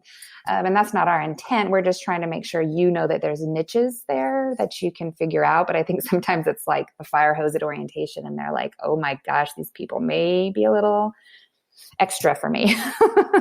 We're just trying to make sure that everybody knows that there's a space for them. So again, much like our students, Oscar on the board, currently, I'm not going to try to pronounce his last name. I'm sorry. I need that phonetically, but he keeps talking about this idea of advise the advisor. And I think we're really going to push forward with that in the next year or so. And that concept of how do we better advise advisors through their careers, but also within the association. Oh yeah, and I just feel like there's something for everyone in NACADA. Yes. Like, and if it's not there, someone's going to think of it at some point. And a lot of times too, and Megumi was talking about this in her interview, it's like, just ask. You know, if you just go and ask, or you throw in an idea, someone might ask you to do it, but you know, there's probably a group or someone that you can be connected with in NACADA. I can agree, though, in terms of sometimes it can feel overwhelming because it's like, yeah, there's so much you want to be able to tell a new member about what NACADA can offer. And the listserv that you mentioned, that's how I got involved in the PDR, the Probation Dismissal Reinstatement steering committees, because there was an email that got sent, said, hey, we have an opening for the steering committee. Send us your info if you're interested. And then, bam, there you go.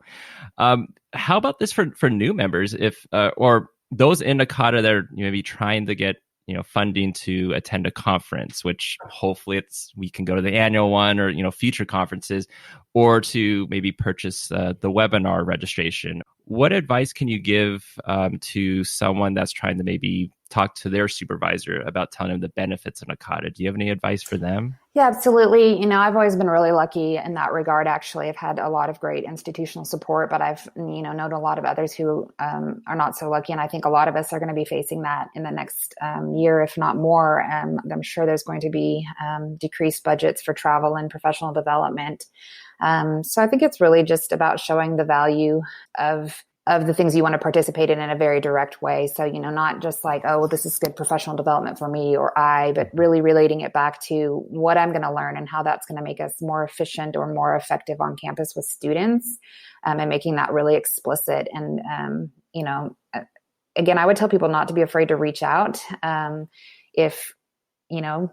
I guarantee you, if you email me or Charlie Nutt and you need us to put some language together to explain why this is so important, we'll wordsmith that with you. We'll put something together for you. So to lean on others as far as that goes too. But I do think a lot of it is just really being specific. Administrators don't always understand what advisors do in a real individual way. Like, they just have this vague understanding of it. And so if we can really use the resources, I think, again, there's stuff on the website at NACADA that you could even, print off and hand to them to show them the value in the membership or the value in an event or an online webinar or something like that. And to sell it as a campus-wide thing. If I go to the conference, I can come back and I can train however many other advisors on what I've learned, or I can purchase this webinar and anybody on our campus can watch it, right? It's not just for me, and really selling kind of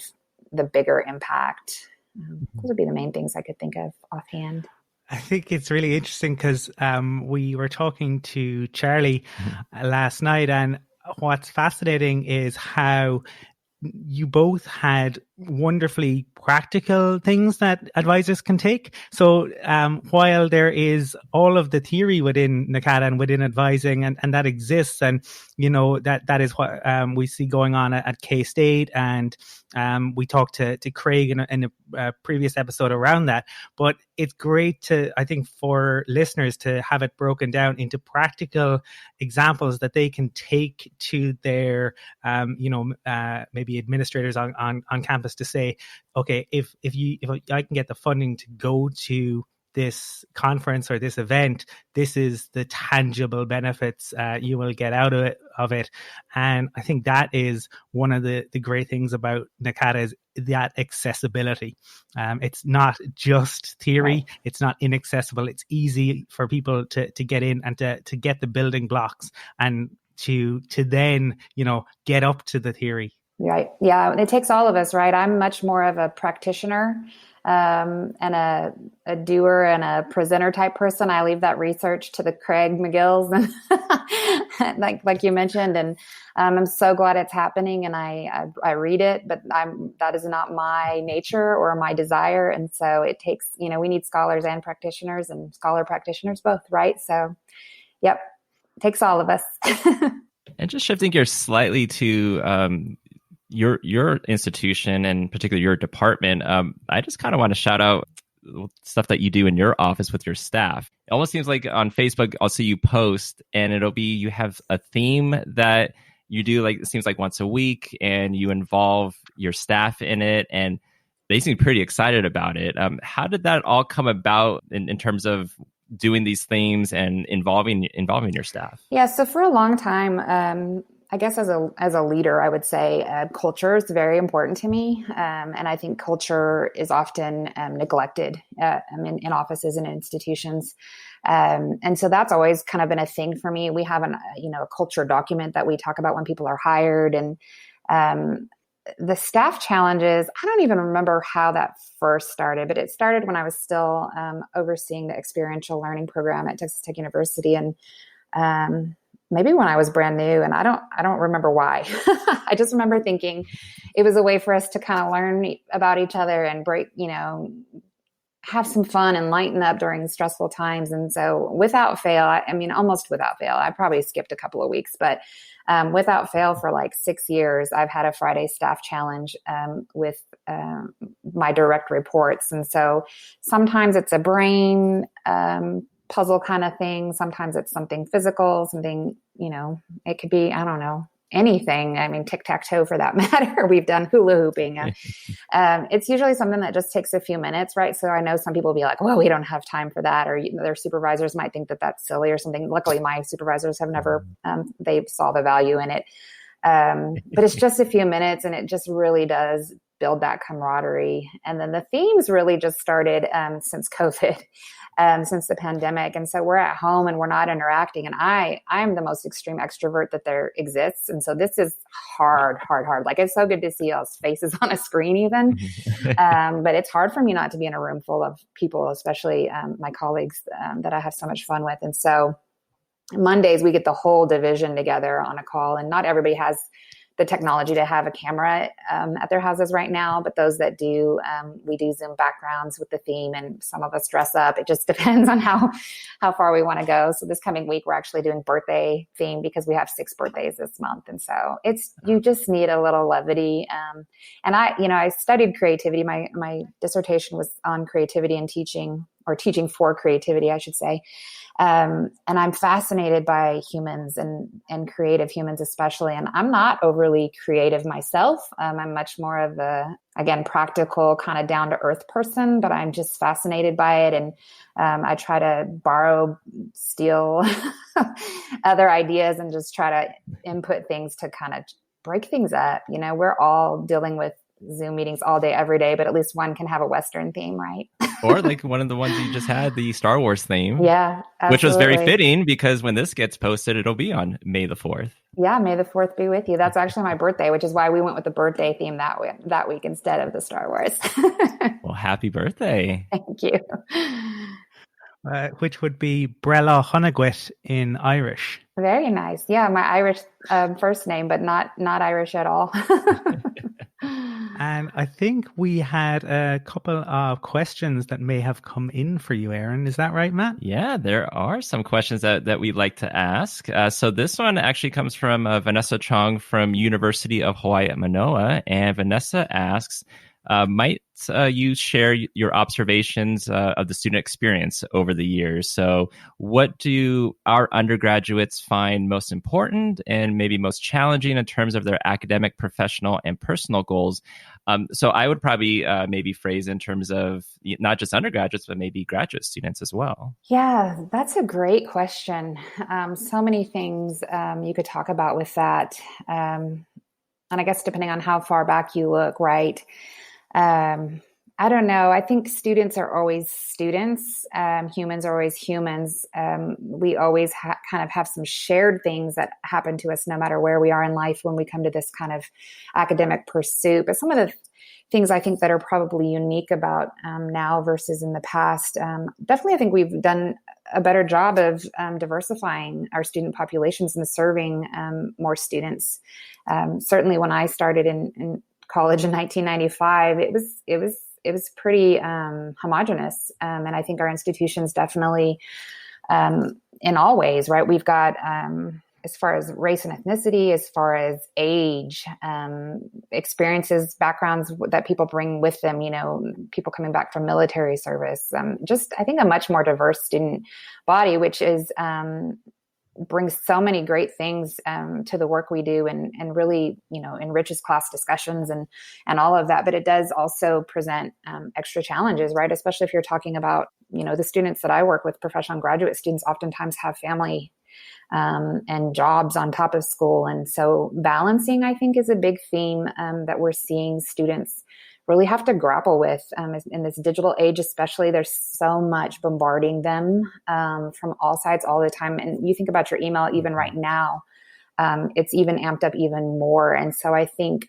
that's a new challenge for students, is how do I balance all these things, not only time-wise, but mentally and physically and emotionally, the kind of strain that can put on people as they try to figure out how to navigate all those different things. I think we're seeing more and more students reach out for help with for mental health.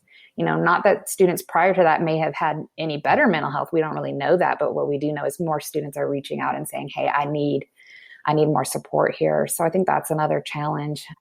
As far as what they think is important, it's probably individual to the student. I hesitate to even generalize here, but I'll throw some things out. I think people still want to get a job. I think people still need to make a living. And so that's obviously still a big push for students. They want to do well and get out so that they can and make money for either just themselves or family that they have to support. But I think this last couple of generations, more than ever, maybe also really want to be fulfilled, and they want to make a difference. Not to say, again, those of us before didn't, but there just seems to be a much more, like I think about even my own two older kids who are in college right now, and if they don't see a point to it, it's really hard for them to stay motivated, right? So they want to know why. They want to understand, why am I studying this? How does that impact what I'm going to do in the future? So I think that's really important for this group of students right now. Definitely. And so another question that came in, and you kind of touched upon like a lot of the benefits for NACADA, or how advisors can maybe talk to their supervisors and, for professional development, that sort of thing. But as an educator, someone new to NACADA, and, you're talking about the 1,000 different things that NACADA offers, they ask, how can I find my footing in starting out in the association? Yeah, I'm going to go back to volunteer. And I know sometimes people think, well, I can't volunteer until I know what I'm doing, but I don't think that's true with NACADA. I think that's how you figure out what you're doing in many ways. So again, I think volunteering at an event is great, but there's a multitude of ways to get involved beyond that. I think one of the favorite things I've done, and this was the first year I hadn't done it, I think, since I first started, is reviewing proposals. Again, really gives you a chance to see everything that's out there. Sometimes it's related to a theme. Sometimes you get kind of just a gamut of things. And so that's a really good way that you can, from your house, get involved in there. But again, just bits and pieces. So start somewhere, see what you like, get on and sign up for those, for advising communities, certainly, but you don't have to stick to those. The listservs, you can go on and join as many of those as you want. Also, the social media pages, I don't know of a single advising community that's going to be like, nope, you are not a member, so you cannot join this Facebook page. They're going to bring you in and you're going to start learning right away, both kind of more about the field, but also what it means to be in NACADA and be active. Yeah, take a tour of the website. Just really, there's some great pages on there that really show the structure of the association and what is the board, what is the council, what are these things that we call the admin division, with the advising communities are regions. It really kind of does break it down really well, but you've got to get in there and really play around and find that information. But while we're at home and maybe not traveling to conferences, that we maybe could spend some more time on that. And then, I think you mentioned that Megumi suggested just put yourself out there, ask a question. Not everybody's comfortable doing that, of course. But if you are, it's sort of like we tell our students to not be frightened to go talk to their professors, right? NACADA members, you'd be hard pressed to find a member who's not going to, take you under their wing and help you find whatever kind of aspect you're looking for. So really suggest that, and maybe even find either a mentor that's kind of informal or formal, or even a peer mentor to kind of help you find your path. Or if you get nervous, if you have a good friend in NACADA, you can ask them to go ask someone and then they'll do it. That's right. That's right. Everybody needs a column by their side. Erin, thank you. I think that was really inspiring. And I think what has been fascinating is, so we talked to Megumi, we talked to Charlie, and we talked to yourself over the last couple of days. And NACADA's in great hands. Megumi is going to be incoming. I suppose you're outgoing, but still plenty of time left. And Charlie is in his position. But the wealth of knowledge, of experience, but more so the generosity and big-heartedness of all three of you, I think, has shone through. And as I was listening to you there, I was excited about getting involved. I mean, when you said you don't have to know what you're doing, we talked in the interview in Charlie last night. The way I got involved was I saw Charlie sitting on the ground packing bags in Dublin at the international conference, and I just said, "Hey, do you want a hand with that?" I sat down and started packing bags with him. Didn't know anything about it, so I think, I think that's great advice. I think whatever way you can find to get involved, just take advantage of it, and you never know where it's going to lead you. That's for sure. #truth right there. Facts. Because you were mentioning just go on the website even. And so for me, like when I was talking with my supervisor, I had already gone to conferences before. I had presented.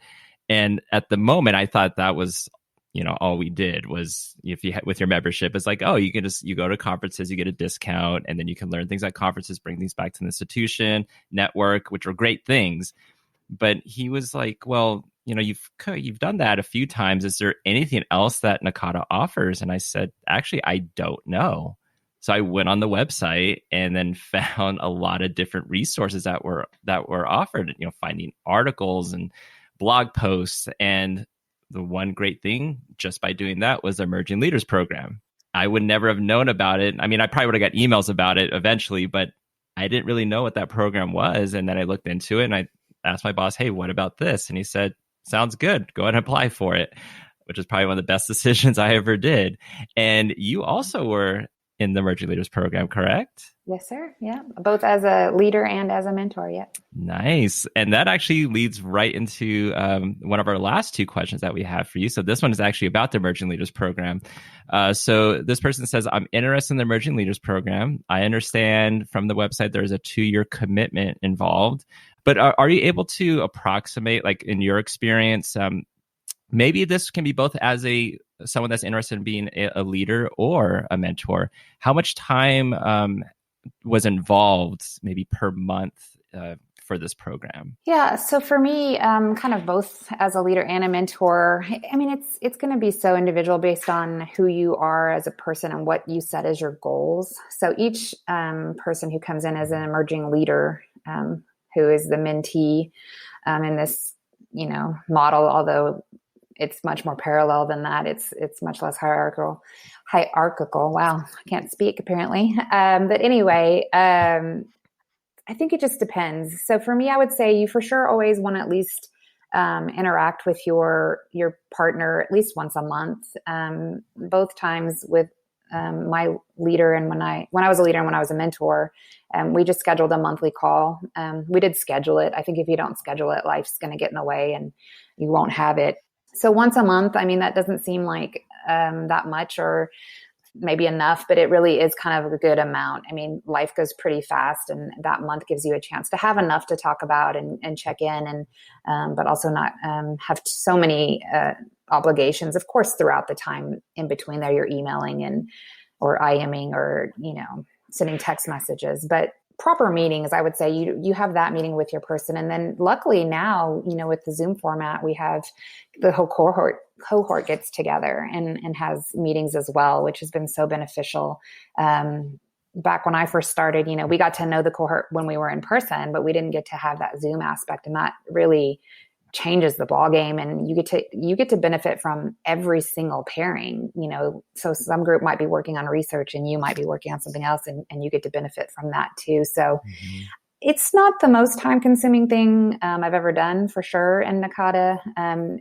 You can frame it how you need it to be, even if you say, this is the month where my advising just does not allow for me to even come close to having an online phone conversation with you, then skip that month and just, work on your goals and as you can, and then maybe meet more when you're slow time. So it's very flexible. And the two pair, part of the speed dating that they do to match people up is kind of talk about communication styles and how all that would work. And you set that as a group. And so it's really whatever you make it.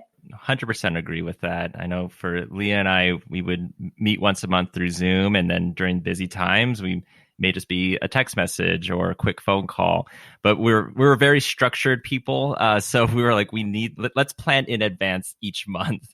And it's one of the things where I always was so excited as the days got closer to our Zoom meeting, because I was like, I get to talk with Leah and tell her, all the things that I've done, over this last month, or even if nothing happened, then we could just chat about life. And, and even when you get paired up, even after the program's done, like you still have this lasting relationship, not only with like your mentor or your mentee, but the whole cohort. Absolutely. And so our last question, this one comes from DeJuan Jackson from the California State University Chancellor's Office. And she asks, how can academic advisors support underserved, underrepresented students to ensure they succeed and thrive in this new online learning environment? Wow. Yeah, that's a big one. Thank you, DeJuan, for that question. Yeah, that's a great question. I think we know that in times like this, in a pandemic, that some people are going to be more impacted than others, right, for a multitude of reasons.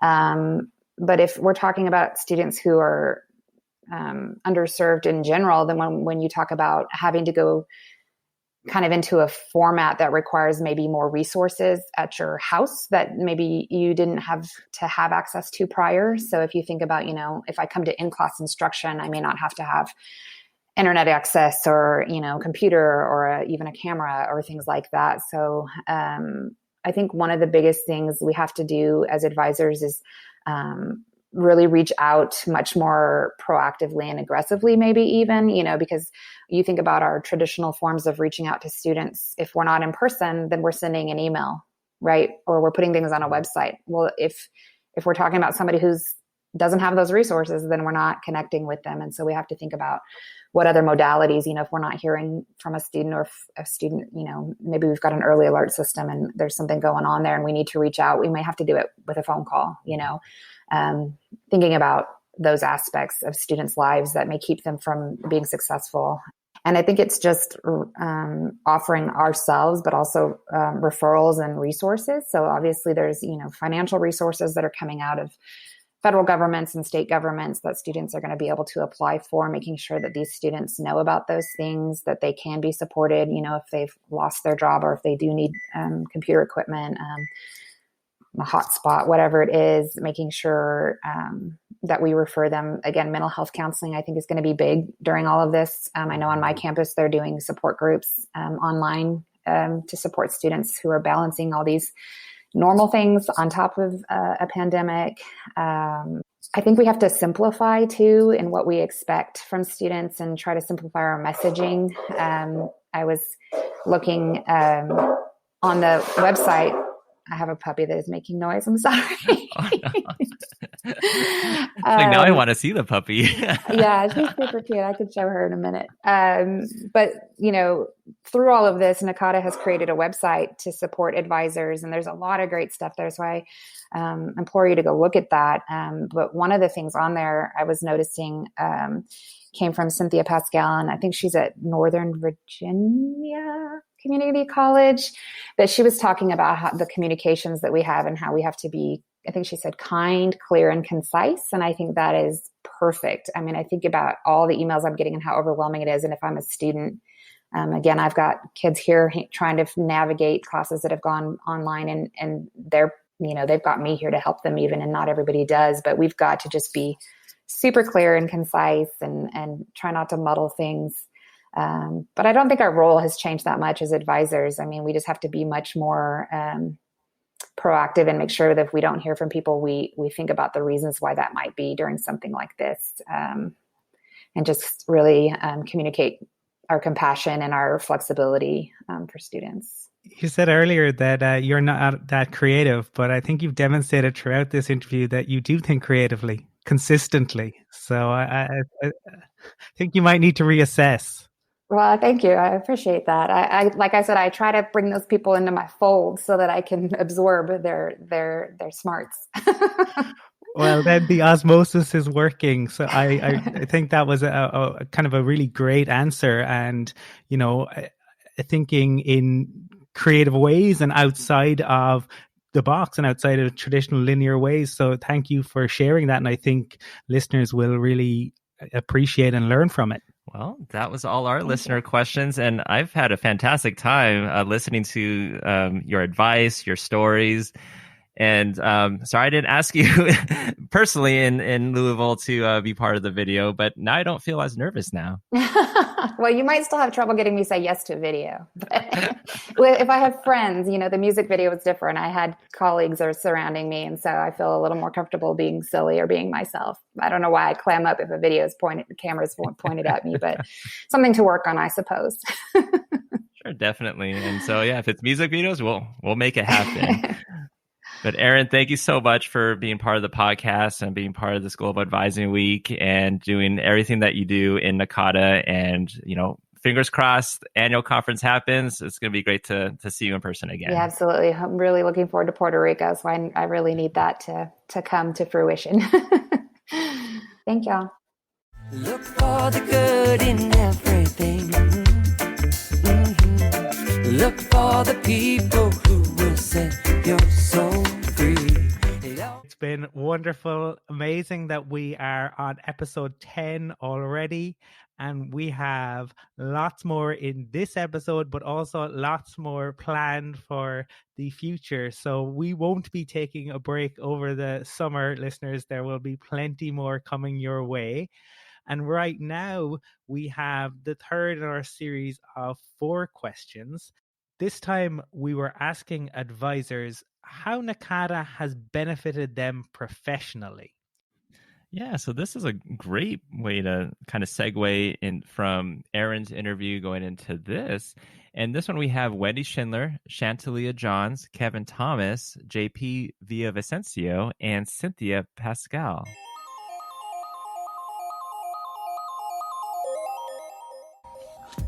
Hi, my name is Wendy Schindler, and I've been a member of NACADA for about 10 years. Initially, when I joined, I was really looking for resources. I wanted to be able to access the journal. I learned more about academic advising today. I attended conferences, regional and annual. I participated in webinars and just looked for any kind of professional development that I could consume that would make me a better advisor. And the more I did that, the more I received quality professional development, the more I wanted to give back.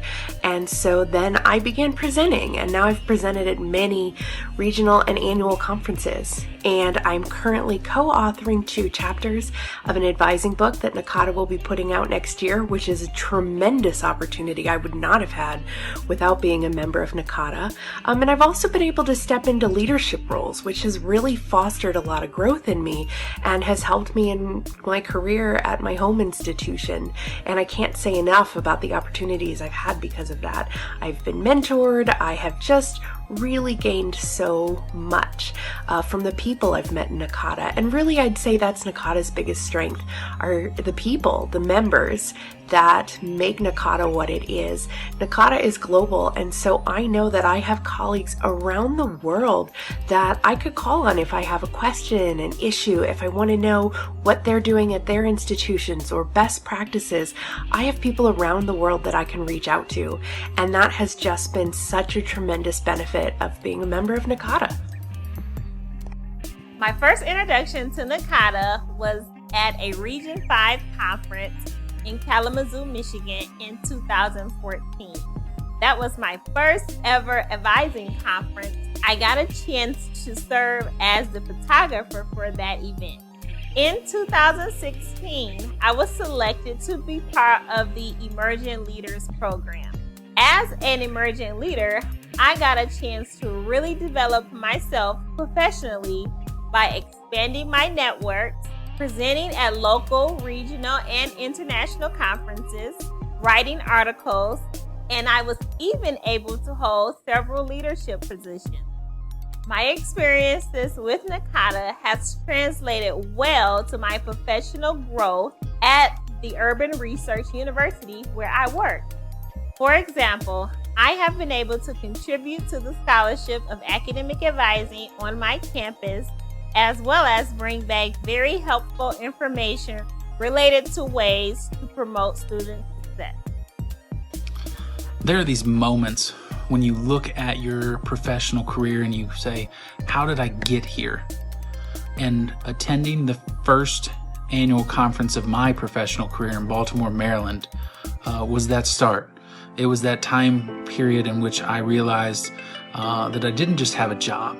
I had a career, I had a profession, and I had a tremendous amount of colleagues that created a network that allowed me to be successful. And over my entire professional career, I've had the opportunity to do a lot of wonderful things, be involved in the advising communities division, serve on the board, chair regional and annual conferences. And those are all wonderful things, but they impact my professional life so much.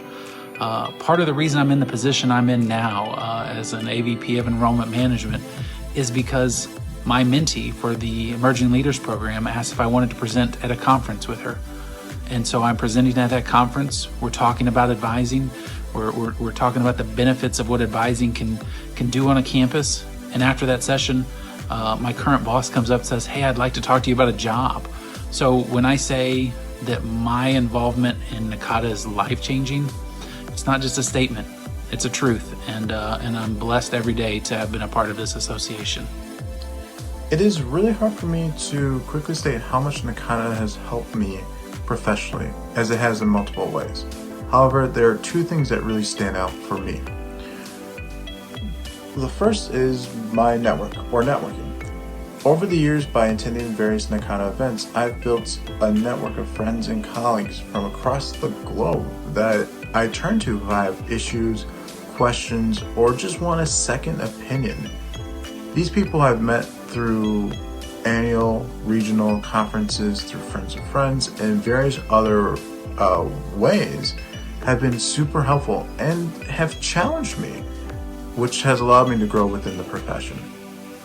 The second thing that NACADA has helped me realize and find the spark that I had for the research and scholarship of academic advising.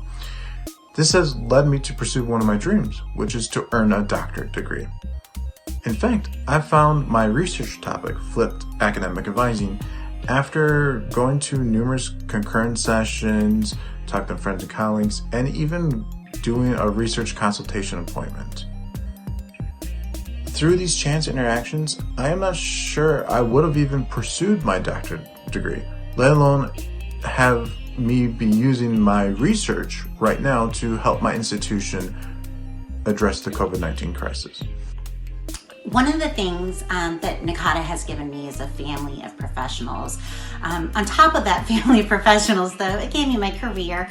NACADA helped me work through my master's degree, helped work through my doctorate, gave me resources like the clearinghouse, like the communities, like consulting, and really gave me just a group of people who I could lean on to support me in good times and in bad.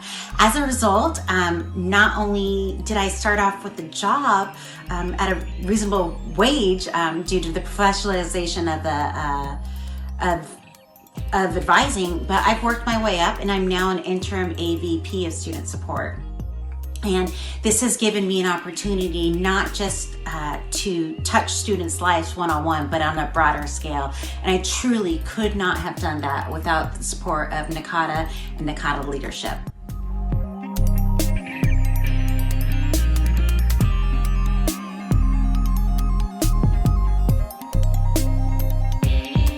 So we heard there how NACADA can benefit advisors professionally, wonderful examples. And I think the interview coming up next is with the virtuoso that is NACADA's Executive Director, Charlie Nutt. And in this interview, Charlie really offers a multitude of examples as to how NACADA really can benefit advisors, and he breaks it down into really practical chunks. So I'm really excited about listeners getting the opportunity to hear from Charlie. He's a brilliant storyteller as well, and I think everyone is going to take a lot from this interview. Things can get a little crazy, but I'm not looking for your safety. I just want to see you learn. All right, so next up we have Charlie Nutt. And Charlie, instead of reading your actual bio, the executive office decided they want to do a Mad Lib version that we're going to read right now. So, of course, this is usually one of those party games where we substitute words in a paragraph or sentence, and we'll see if you like it.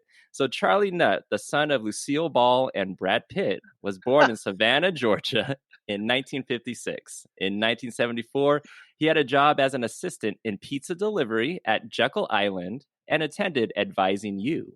There, he began studying registration, teaching, and coaching. He developed the theory coaching relativity, which expanded the phenomena of subatomic syllabi and assessment pebble magnetism.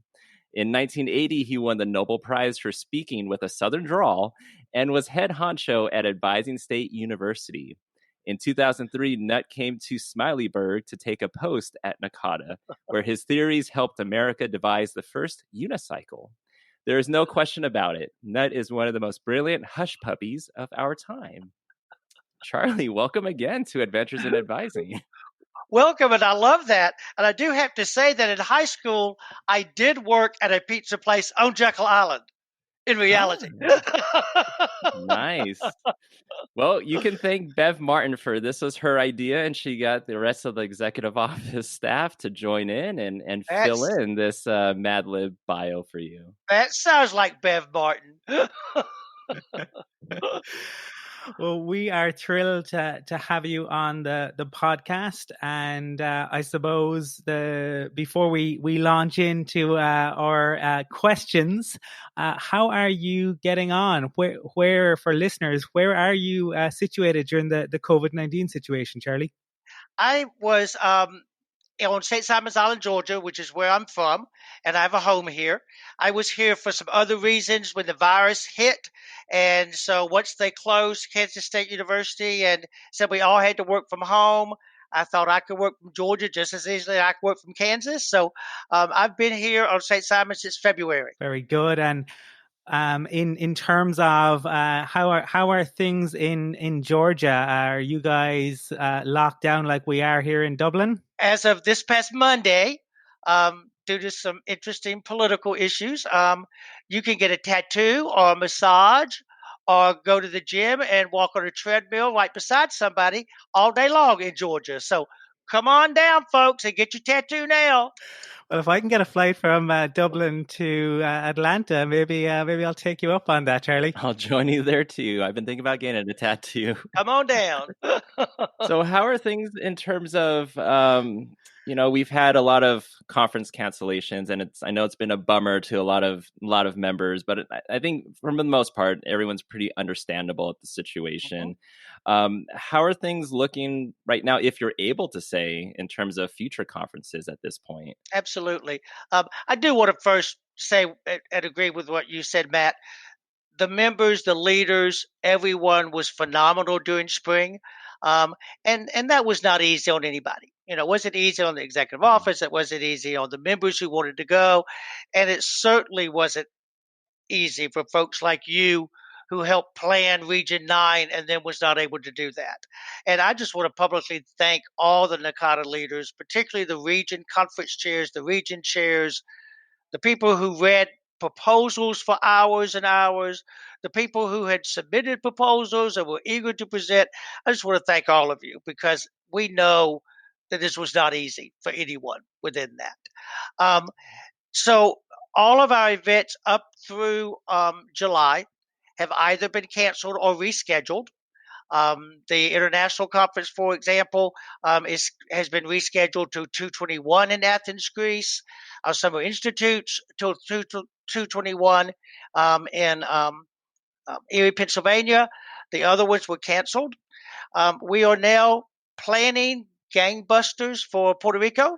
We're still looking forward to seeing all of you in Puerto Rico and being there. We had more proposals submitted than we've ever had before. We've got a phenomenal array of presentations and keynote speakers and everything for Puerto Rico. So we're still definitely on track for that. I think with that said, we are all realistic enough to know that we're all waiting day to day to hear what happens within our own little street and neighborhood, much less something this large.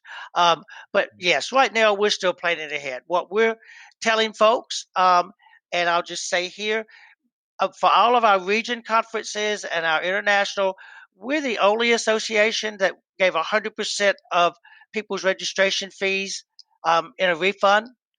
And so we will continue to do that. So don't hesitate to register for Puerto Rico because we will, if need be, if the worst case scenario, you will get your registration fees back. So you can assure your universities that they're not going to lose any money. The hotels will still accept cancellations because we will, of course, make any decision in time for that. And then the only thing we're recommending folks do is they maybe don't always do flight insurance. For this conference, they may want to do flight insurance. But, we've been very lucky so far. I've not heard from many of our people from our region conferences where the major airlines did not give them either a refund or at the least 24 months or 12 months to use that ticket in any way. And so really that's where we are. We're planning on it. It's going to be a great conference. But if by chance, just want folks to know, our members to know, and our advising professionals that your registrations will not be kept. You will get those back, and we're ready to move forward. That's great to hear, Charlie, and it's good that the plans are for the conference to go ahead. It gives us something to look forward to, but we also have something to celebrate right now, which is why we're chatting to you, because it is the celebration of the Global Advising Week. And maybe you could tell listeners a little bit more about that. Absolutely. About probably a year ago, Bev Martin in the executive office and Dawn Krause in the executive office came to me and said, there's a teacher appreciation day, there's a administrative assistant appreciation day, bosses day, all of those things. Why don't we have an advising day? And so because this was our 40th year anniversary as NACADA, we thought this would be a perfect year to put it into place. But as all of this has been occurring since some places February, the rest of us March, we felt like we needed a lot more to celebrate than just one day. And so that's why this has turned into a week-long celebration of academic advising. It is going to always be the first week in May. This is not a one-time event. The reason it is that week is our charter initially was signed on March the 2nd, 1979. So we thought it was perfect to do it that week to connect with that. Within that, I'm very excited that we did want it to be global. So for this year at least, UCAT, which is the United Kingdom Advising Association, is partnering with us on this, and they're doing activities at the same time. LVSA, which is the association in the Netherlands, is also a partner with this. We hope in 2021 there'll be other countries that want to partner with this and be a part of it. Because of having phenomenal members and leaders, we really wanted to make sure that we're inclusive and diverse so that it is not a Monday through Friday event. It's a Sunday through Saturday, because we know in some of our countries that the work week or school week is Sunday through Thursday. Others go 7 days a week. And so we wanted to be sure that it did not look U.S.-centric or North American-centric with just 5 days. And so we're going to celebrate advising for 7 full days, the first week in May, forever and ever. But this is our first inaugural year. We're very, very excited about it. I mean, everybody, I think, knows the name Charlie Nutt. I think most people are familiar with you. But we didn't get it was a very fun bio, but for those of people who maybe don't know you that well, how did you get involved in advising? I know some folks see it as a tagline or a PR move or whatever, but I truly do believe advising is teaching, and advising is teaching and learning. And so I always, my entire life, have wanted to teach school. And that's just all I wanted to do was teach school. I planned to teach 10th grade English for 30 years and retire. I mean, that was just my goal to do. And so the teaching is what I'm passionate about.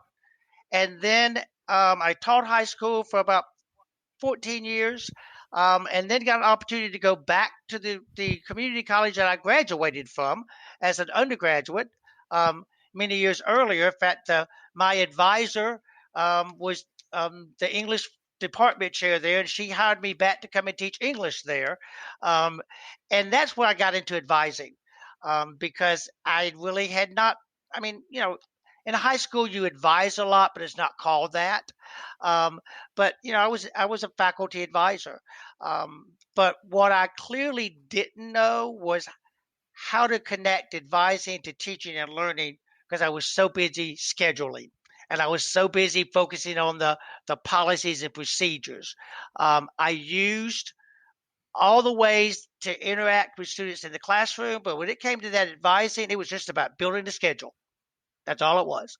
And so we had a Southern Association accreditation visit at my campus, and we had, out of all the institution, we had 13 recommendations, and that's pretty good for an accreditation visit. But 11 of those were in the areas of student support, and several were in the area of academic advising, particularly because our advising was sketchy. It was limiting. It was not consistent in any way within that. And so for whatever reason, we had a new president, and I don't know how she even knew my name, but she called me into the office one day and said, "I want you to fix advising." And I thought, okay, I probably need to find out what that is. So I attended a Noel Levitt's conference in New York City on retention and student success in July of one year. I don't remember what year. And Betty Siegel, who was president at Kennesaw State University, was a keynote speaker. And she talked about academic advising and the connection between advising and student success. And it was phenomenal. She was in Georgia. I was from Georgia. So I went up afterwards to talk with her and said, I really need some help. And she said, "I want you to contact my Associate Vice President for Student Affairs, Dr. Nancy King. She knows everything about advising." And so I had a mission. I was told to fix advising. So I called this woman I didn't know from Adam and said, "Can I come up and visit with you?" And Nancy is still one of my very good friends. And Nancy always says that she had no idea who I was and thought I was a crazy man by the time I left, because I showed up. Bless her heart. She had been up all night long because her husband's aunt had died. And I said, "I'm so very sorry. That's horrible. Now I've got 5 questions." And I started into the questions. Well, I kept right on going. A little known to me, she called her best friend on campus and said, "Joanne, come take me to lunch and get me away from this man. He won't leave my office." So she said, "Charlie, I've got to go to lunch. I forgot." I said, "No problem. I'll be right here when you get back." And I was right there when she got back. And she finally said that she recommended I get involved with NACADA because she had been. She said, "I think mainly just to get you out of my hair and out of my office." And so that's how I found NACADA and found advising, was through Nancy King. Lovely story there. And speaking of NACADA, I mean, you talking about how you found yourself in NACADA. A lot of what's been talked about, I don't know, it just seems like maybe the last year or so, maybe even longer. But NACADA family keeps being brought up. And, even the hashtag. And I think people say you're the one that created this hashtag of NACADA family. Can you talk about in NACADA was there at some point that you can think of that, hey, NACADA is a family, and this is why? I really believe it's always been there from the moment we started. Y'all have interviewed Tom Greitz, and you've heard the story about how NACADA got started with a group of advisors who were in Burlington, Vermont at an ACPA conference. And they said, we ought to have an advising conference. Let's plan one. They just kind of haphazardly planned one and thought they'd get 100 people. They had 400 people. But because advisors are so connected to students, and it's a relational experience, it's a conceptual experience. By nature, we are already people who connect with folks. And I think that's where folks get a little off track, or I'm an introvert or extrovert. Really doesn't matter if you're an introvert or an extrovert. If you're an advisor, you build relationships with people. And so I think that relationship building has always been a part of the association. There were 40 charter members of the association initially.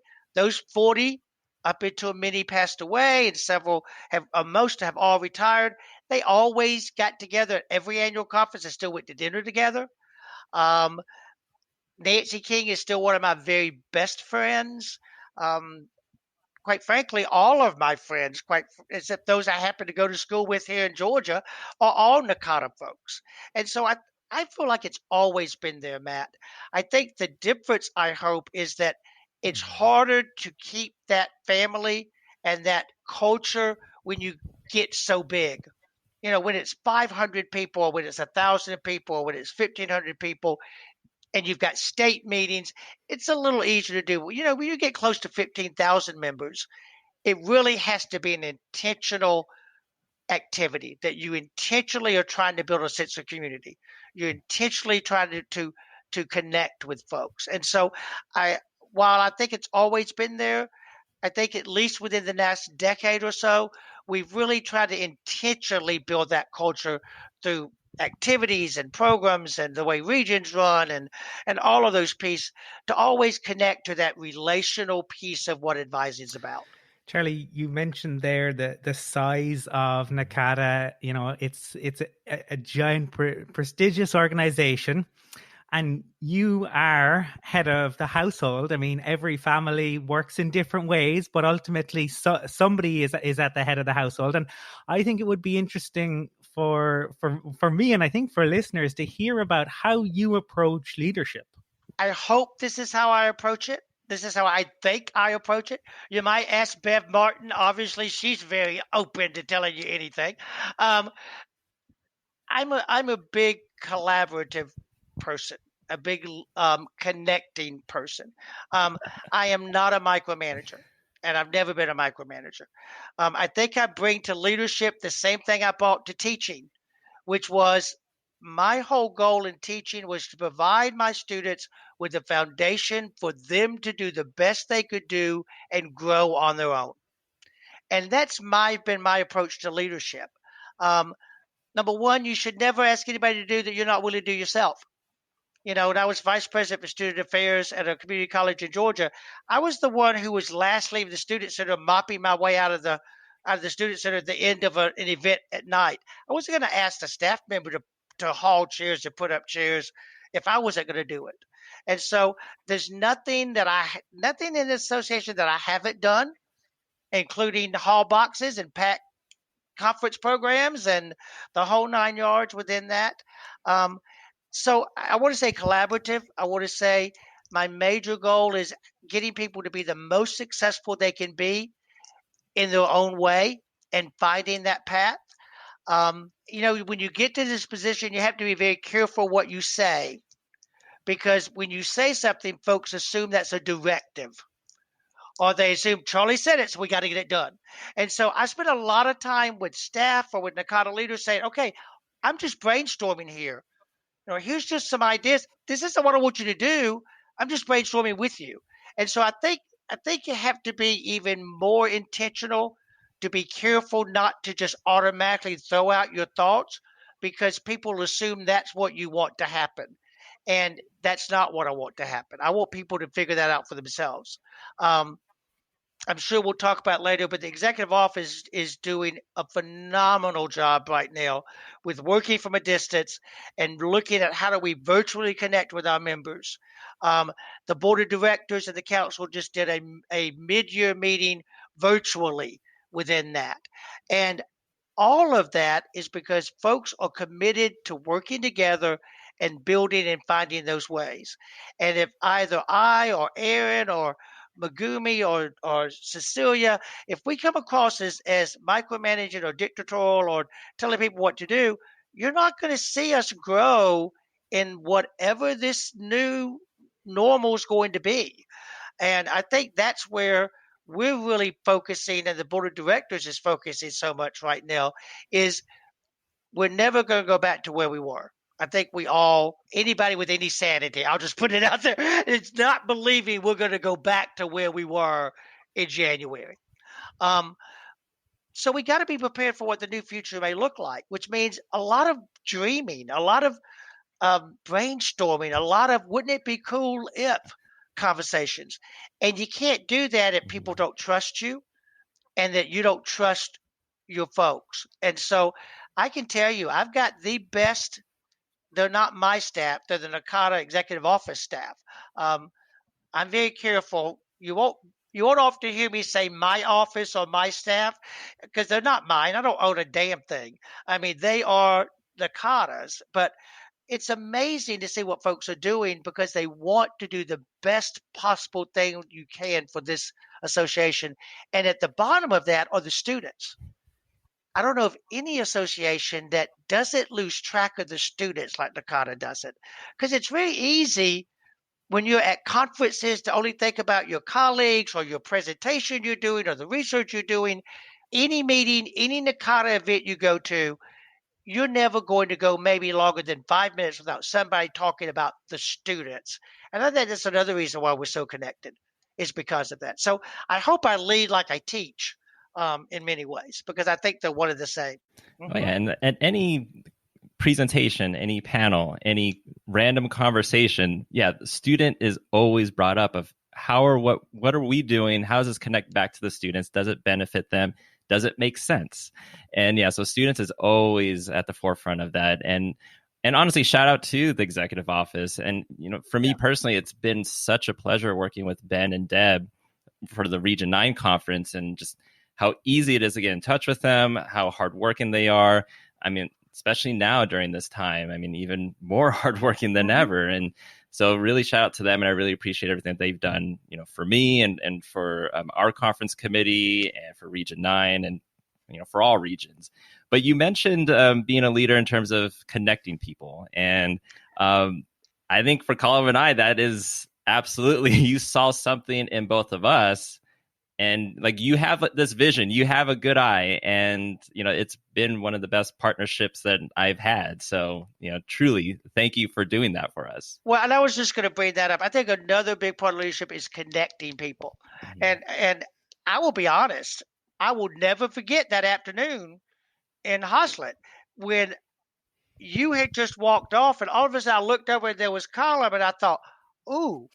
Videoing, and I remember grabbing you and saying, come with me, I want to introduce you to, because I thought these two guys could do phenomenal things. And I think I work very hard at that. How do we connect people? How do we do that? Because we can't do this alone. I mean, it is not something we can do alone. And so we got to have those connections. And so, I believe very strongly in that. Yeah. Charlie, what's so admirable, and I think why people respond is because you are so genuine, right? I mean, you talk there about how you're not a micromanager, but that's not just talk, and you talk about intention because that's exactly, you put Matt and I together and you said to us, I think you'd be great to work together. You should come up with a video, but you let us come up with the video idea, and you were completely supportive. And I know that Oscar has a wonderful story about how you said to him about the international, but then you left it up to Oscar and others to dream the dream. You sowed the acorn, but then let the others come up with it. So I think that is why people respond, and I suppose that is really admirable. What were your inspirations, or where did you learn, or what is it that inspired you? I had some really good teachers. going through school. I really did. I had some phenomenal teachers. My little house that I have here in St. Simon's belonged to two teachers that taught me in third grade and taught me in seventh grade math. And they just kind of adopted me. I was a skinny white kid with a speech impediment from Southeast Georgia, deaf in one ear. Had nothing going for me, but the two of them saw something in me and got me just to enjoy being with people within that. And I just remember every single teacher who affected my life in that way, and connected me with others and connected me with friends and that type of thing. And so I think that's really where it came from. Was I had some phenomenal teachers, and the teachers I remember the most were ones who said, "Here's an idea, see what you can do with it." And I knew, even if it wasn't exactly what she or he wanted me to do, it was still going to be acceptable. But they would also still be totally honest and tell me what the challenges were and how I could fix it. That really always hit me.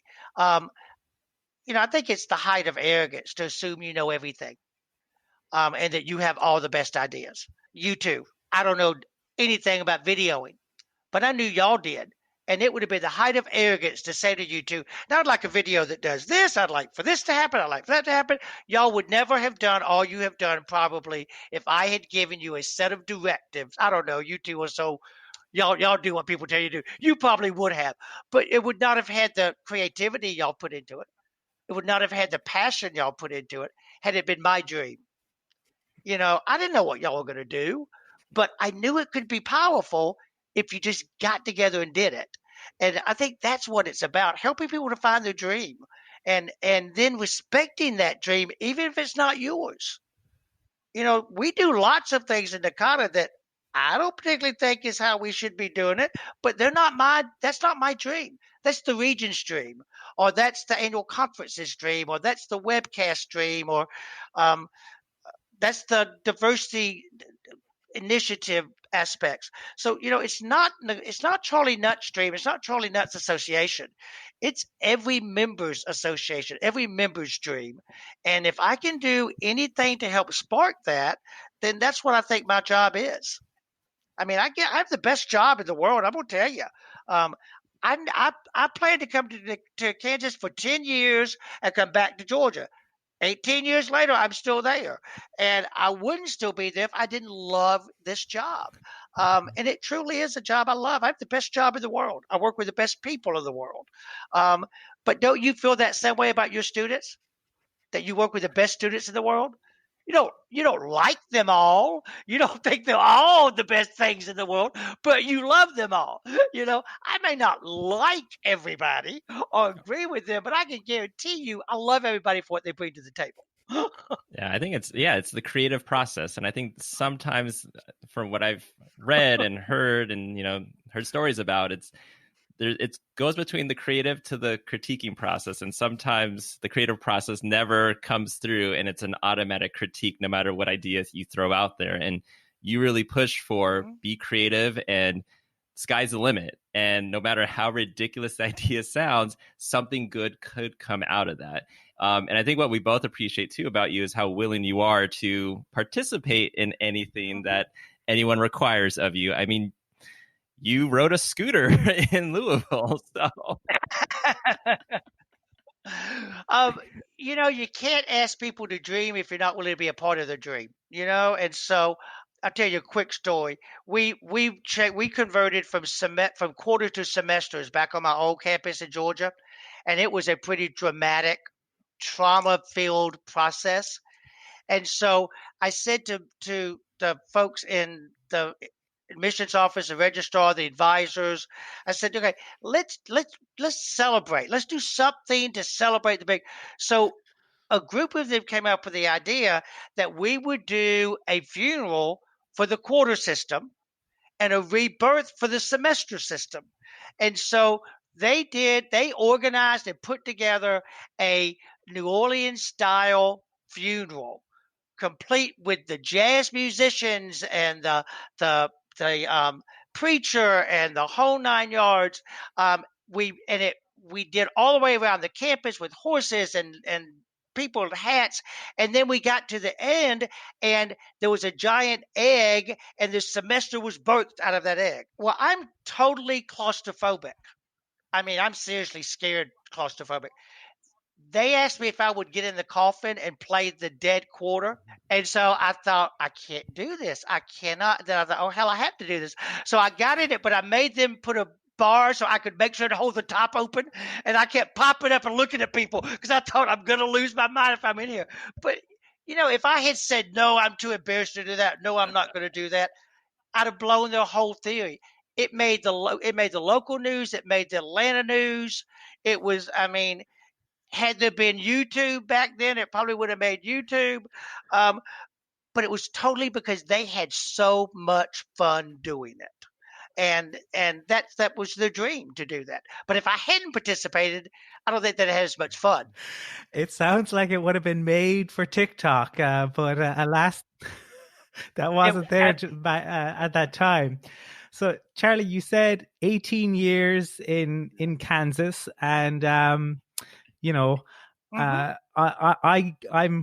come from a country where we are a nation of storytellers, and I think you have the gift of the gab. And I think for listeners, it might be interesting, to hear some of your NACADA memories, some of the things that stick out to you from those 18 years. Oh God, there's so many. There are so many. Everybody knows who Virginia Gordon was, and knows her research, her writing, I used to call Virginia the Bruce Springsteen of advising. She was the boss of advising. That's what I called her, was the boss. And I remember it was 1996 or 7. I got asked to be at the Summer Institute as a faculty member in Madison, Wisconsin. And Virginia was on the faculty because she always had been. I don't think I spoke to her for that entire week. I was so intimidated by her. I hid from her. That was Virginia freaking Gordon. Give me a break. Well, the next year we were in Park City, Utah. And so we decided we're going to go find a restaurant somewhere up in the mountains that we could take the faculty for dinner. So the former executive director, Bobby Flaherty, and I, and Virginia Gordon, and Diane Madison get in the car, and we're going through the mountains. All of a sudden, I hear this very faint that became huge yodeling in the back seat. It was Virginia Gordon yodeling in the back seat of the car. And it was like, that's freaking Virginia Gordon yodeling in the back seat of the car. I'll never, ever forget that. Never forget that. That same summer at that Summer Institute, there was hot air balloons. Not only is I'm claustrophobic, I'm also deathly afraid of heights. And so I let them talk me to get into an hot air balloon. I was pitiful. I was near tears. It was horrible. And we were the second balloon to go off that day. And so we were getting out of the balloon, and I said to the guy, I'm so sorry. I was so bad. And he said, you were pretty bad. And he said, you really ought to be ashamed, because there was this little 70-year-old white-haired lady that jumped in and out of that back, Virginia Gordon, at 5 o'clock. She put me to shame in the hot air balloon. And so, that summer was always huge, because there was a Virginia Gordon yodeling in the backseat of my car. It was just unbelievable within that. There's so many stories like that, and things you do, and you can't be a member of the association since 1993 without not having those dreams. You also can't be involved with it as closely as I have for 18 years without having them. And there's just so many within that. A lot I can't tell you. You never leave a NACADA conference without feeling energized and empowered and excited and a little sad it's over. And I think we all go to conferences and meetings where we're thinking, if this doesn't end soon, I'm going to just lose my mind. I don't think I've ever come to the end of a NACADA event happy it was over. I might be happy to be going back home after not being home for 2 weeks, or I might be happy, but to leave the people, never. And I think that's a really big point. I think everybody feels that. I don't know many NACADA people who say to you at the end of a conference, God, I'm glad to be going home. I'm so sick of these people. You don't hear that. And that speaks to the members. I mean, that speaks to the passion, to the nature of what advising is that makes it that way. Well, I think some of those stories you can't say. Once we stop the recording, you can tell us after. Oh, I got several. But your point about conferences and leaving the conference, yeah, I mean, for me and from a lot of people I hear, and especially if it's on social media right after the conference, it's about, I wish I had more time at this conference. I wish it was longer. I wish I could have spent more time with individuals that I only get to see maybe once a year.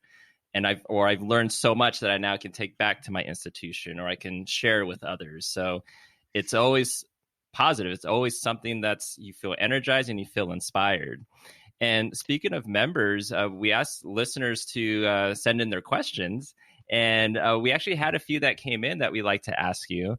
Okay. And one of them, this one comes from Regina Toby David from Covenant University. And Regina writes, I attended the last NACADA conference in Louisville, and I want to know how to get more involved in NACADA activities and translate this to my particular institution in Nigeria. Very good. Very good.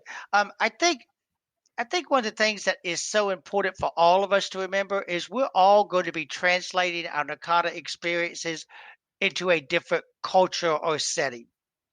I worked at a very small community college for almost 20 years. When I first started in NACADA, the majority of NACADA were research ones, or at the most 4-year residential hall institutions. It was also a great deal of primary role advisors in the association. You have to understand, until I came to the first NACADA meeting, I didn't know there was such a thing as an academic advisor who wasn't a faculty member. I had faculty members in my total undergraduate, and then I'd been a faculty advisor. So when I went to the first NACADA meeting, which was in Birmingham, Alabama in 1992, I think, these people said, I'm an advisor. And I thought, okay, what do you teach? Well, no, I'm an advisor. I never even heard of that before. And so, I think we're all going to be translating. So I had to take what I learned when I went to an Arizona State conference and translate it back at Coastal Georgia Community College, where I didn't have residential halls, and where our students were primarily, average age was 39, not 18. And so I think she's got an excellent point. You're always going to have to translate it. It's not always language. Many times it's institutional type or role or whatever the case may be. And so I think what's really important to do is think about what you've learned and how you can apply it. I said to you in an interview, Matt, at the end of the Louisville conference, I'm a huge believer in every single person needs to think of what are 3 things I learned at this conference that I can go back and implement on my campus and make a difference and change. And then you inform your administrators of that. Tell them what you've learned. Tell them what you're putting into place, because they are then more likely to understand why advising is important. They're then more likely to understand why you want to go back to advising or back to NACADA the next year, because they see it benefited the students on your campus. So I think that's the first thing you do is whether it's your first conference or your 40th conference, what am I going to take back and what are the 3 things I'm going to put into place? Then you are always utilizing that, and your campus knows that you're doing that. I think the other piece is we share among ourselves a lot. We don't share outside of ourselves a lot. And so we need to be, whatever your position is, you need to be sharing up. Everybody gets 4 issues of the AAT every single year.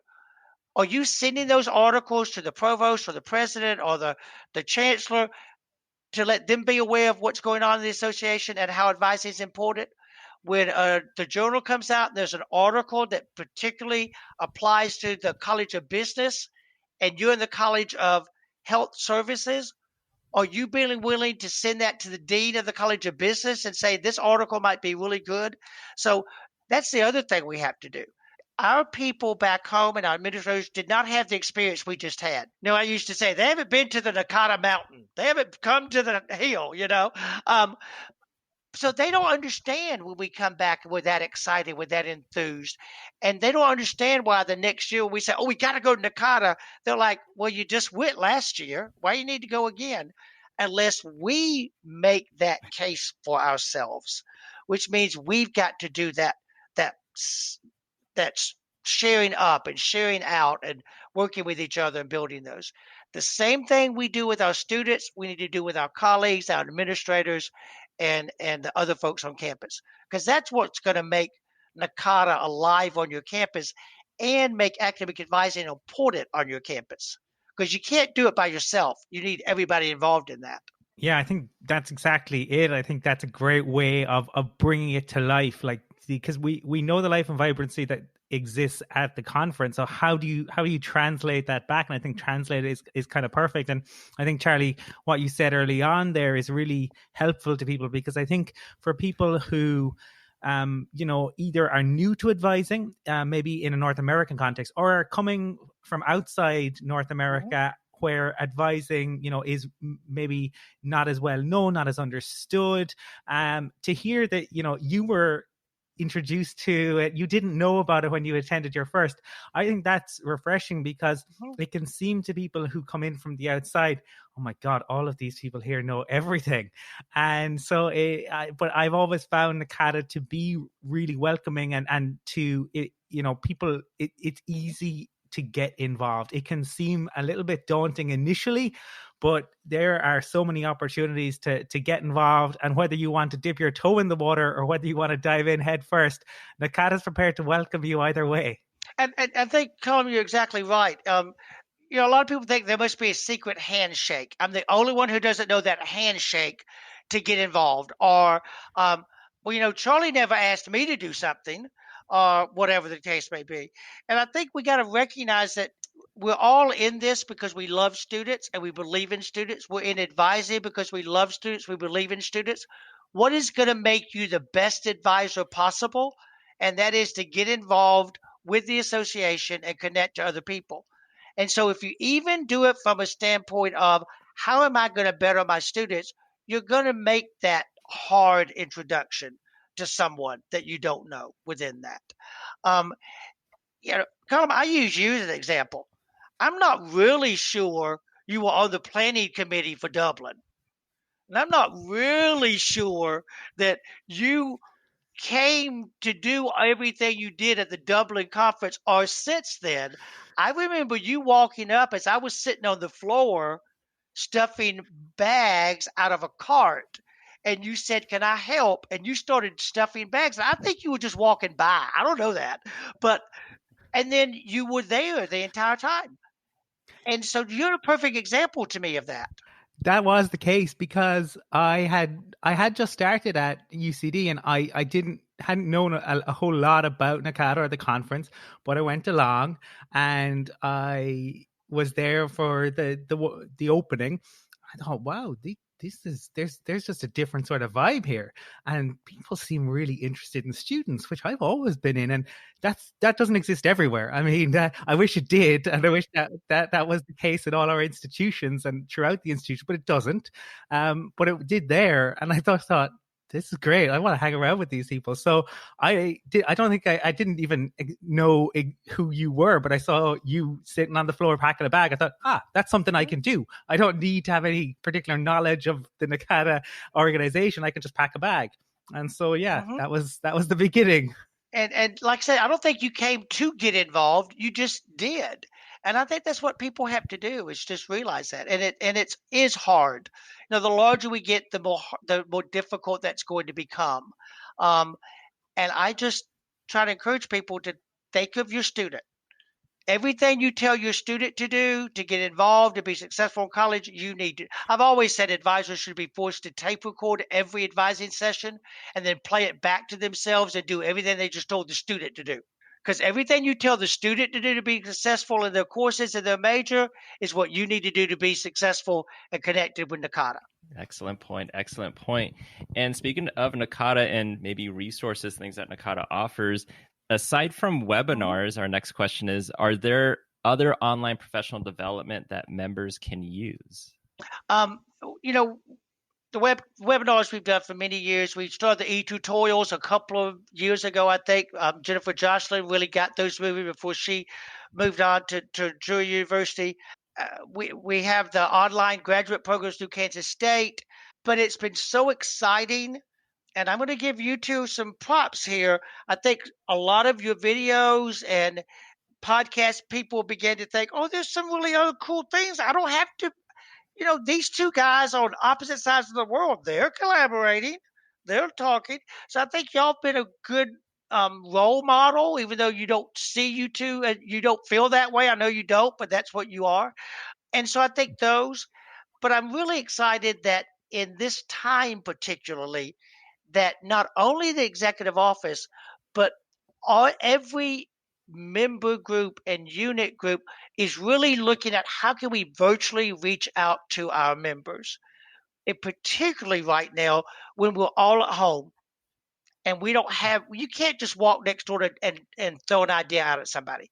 I tell folks, I've been talking to my rocking chair a lot in the living room because it will at least move a little bit, because there's nobody here but me. And so when you're by yourself, how do you connect? And so it's been really exciting that, the ACDs, the Technology and Advising Group, those lunch and learns are phenomenal. They're not official NACADA sponsored event. The ACD's doing those, and that's phenomenal. Region 2 just did a virtual award ceremony because the award winners couldn't get the award in Virginia. So I didn't tell them to do that. Ben didn't say every region must do that.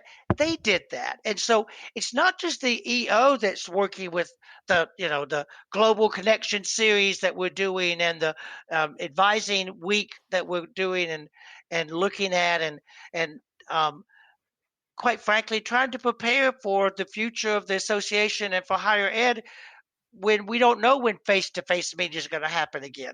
So we've got to find more virtual opportunities. But it's so exciting to see the ACDs doing it and the committees doing it and the regions doing it.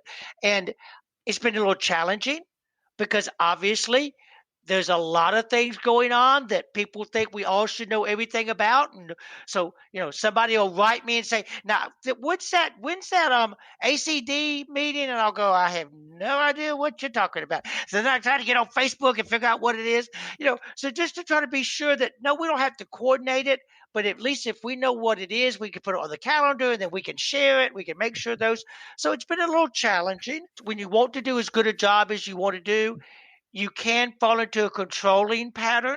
So, not every single thing that is being done is going to be at 100 miles an hour. It may be a 20-mile-an-hour event or activity, but it connected with somebody. And then that person connected with somebody else. And then that person said, I can connect with 5 more of my students virtually because they just did that with me.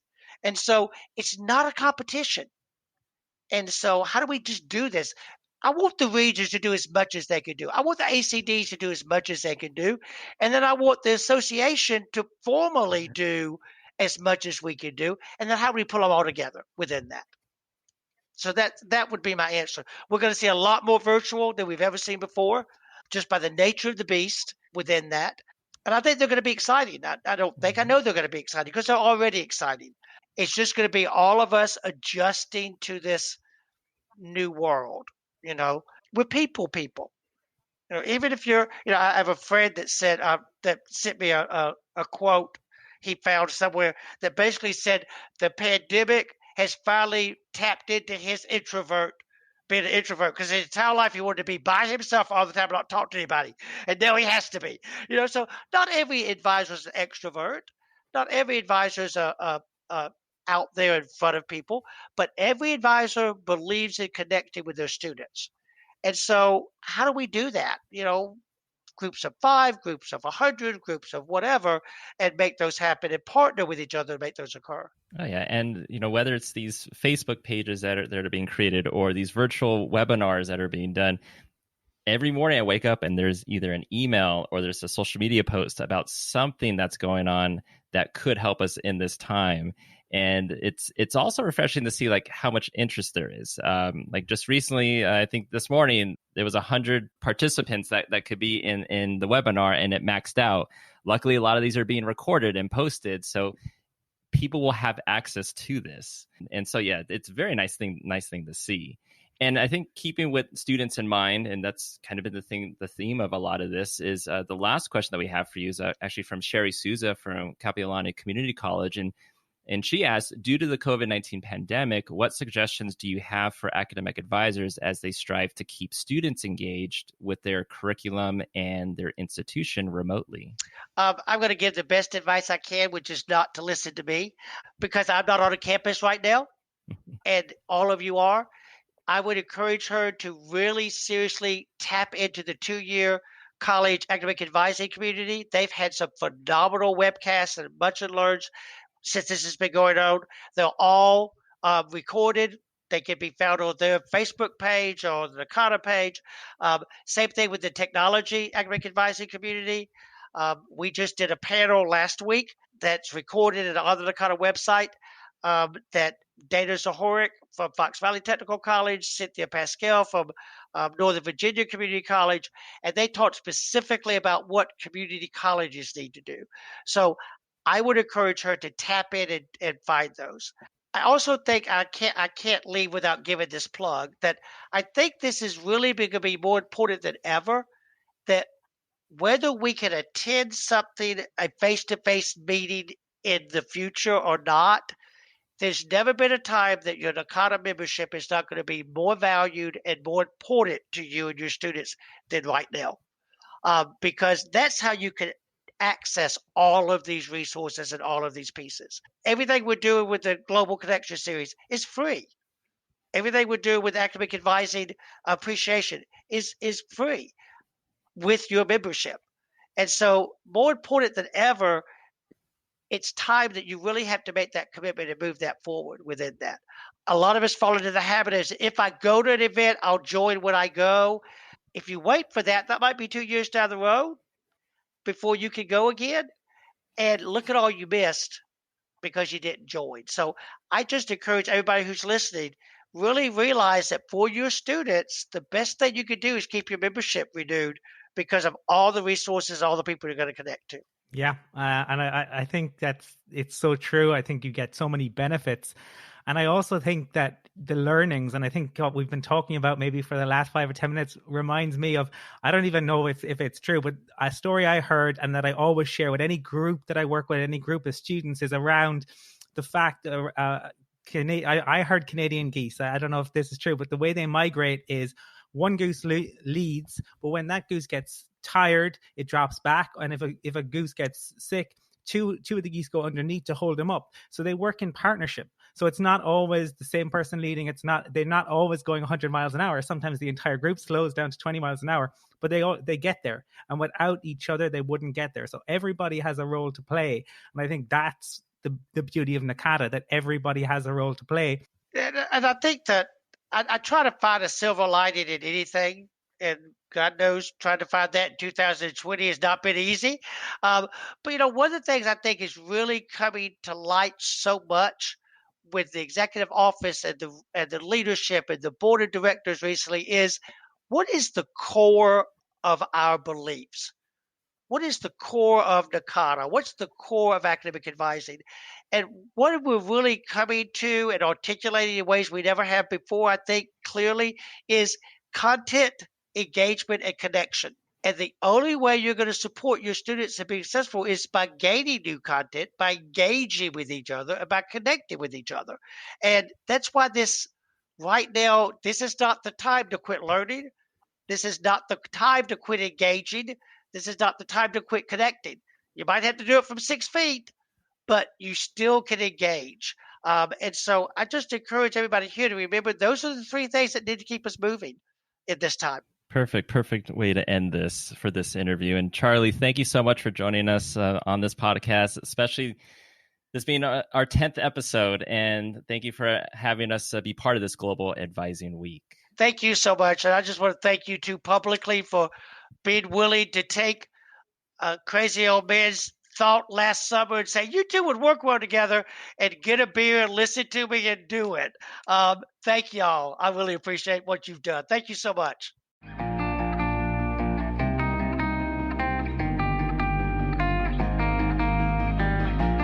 What a fun interview. I mean, all these interviews have been great, and all our guests. And it was nice to have Charlie on again for the second time on Adventures in Advising. And like you were saying when you were introing his interview, a great storyteller, like one of the best. And I'm just always in awe just listening to all his stories and the experience he has in advising and all that he's done in advising. And so I know Charlie talks about it's a team effort, which it is, but Charlie is just such an amazing person, has given so much to this profession. Absolutely. A true inspiration. And I think hopefully we have captured the essence of NACADA. We tried to, bring in different voices and a diverse array of voices, but to have the incoming vice president, the current president, and the executive director, I think gives a true flavor of the organization. There are 15,000 people who are part of NACADA. We couldn't get all of the voices on here today, but what Matt and I are going to endeavor to do is over the coming weeks, months, years, who knows how long, but we will endeavor to... The decades potentially, to get as many voices as we possibly can. But we hope this has been an enjoyable listen. We certainly had a lot of fun making this episode. We hope that you as listeners will continue to check out what we produce, but also for this NACADA Global Advising Week and NACADA's partners in the Global Advising Week. Check out what's out there. There is going to be lots and lots happening. We're not finished just yet because we have the final question that we posed to our advisors, and that was, we asked for their first impressions of NACADA. We just want to thank everyone who participated today. It's been really great. And for listeners, if this is your first introduction to Adventures in Advising, we'd love if you went back, check out the previous 9 episodes. We've tried to cover a diverse array of topics, and you can check back wherever you're listening to this podcast. You'll be able to go back and check out the previous episodes. So do that. Absolutely, Colum. And thank you, listeners, for sticking with us through 10 episodes. And hopefully you're going to stick around for not just 10 more, but maybe up to 100. We shall see. But we'll leave you with first impressions of NACADA from Joshua Johnson, Karen Archambault, Amanda Roberts-Mather, Michael Giroux, and Rachel Mars. We'll see you next time.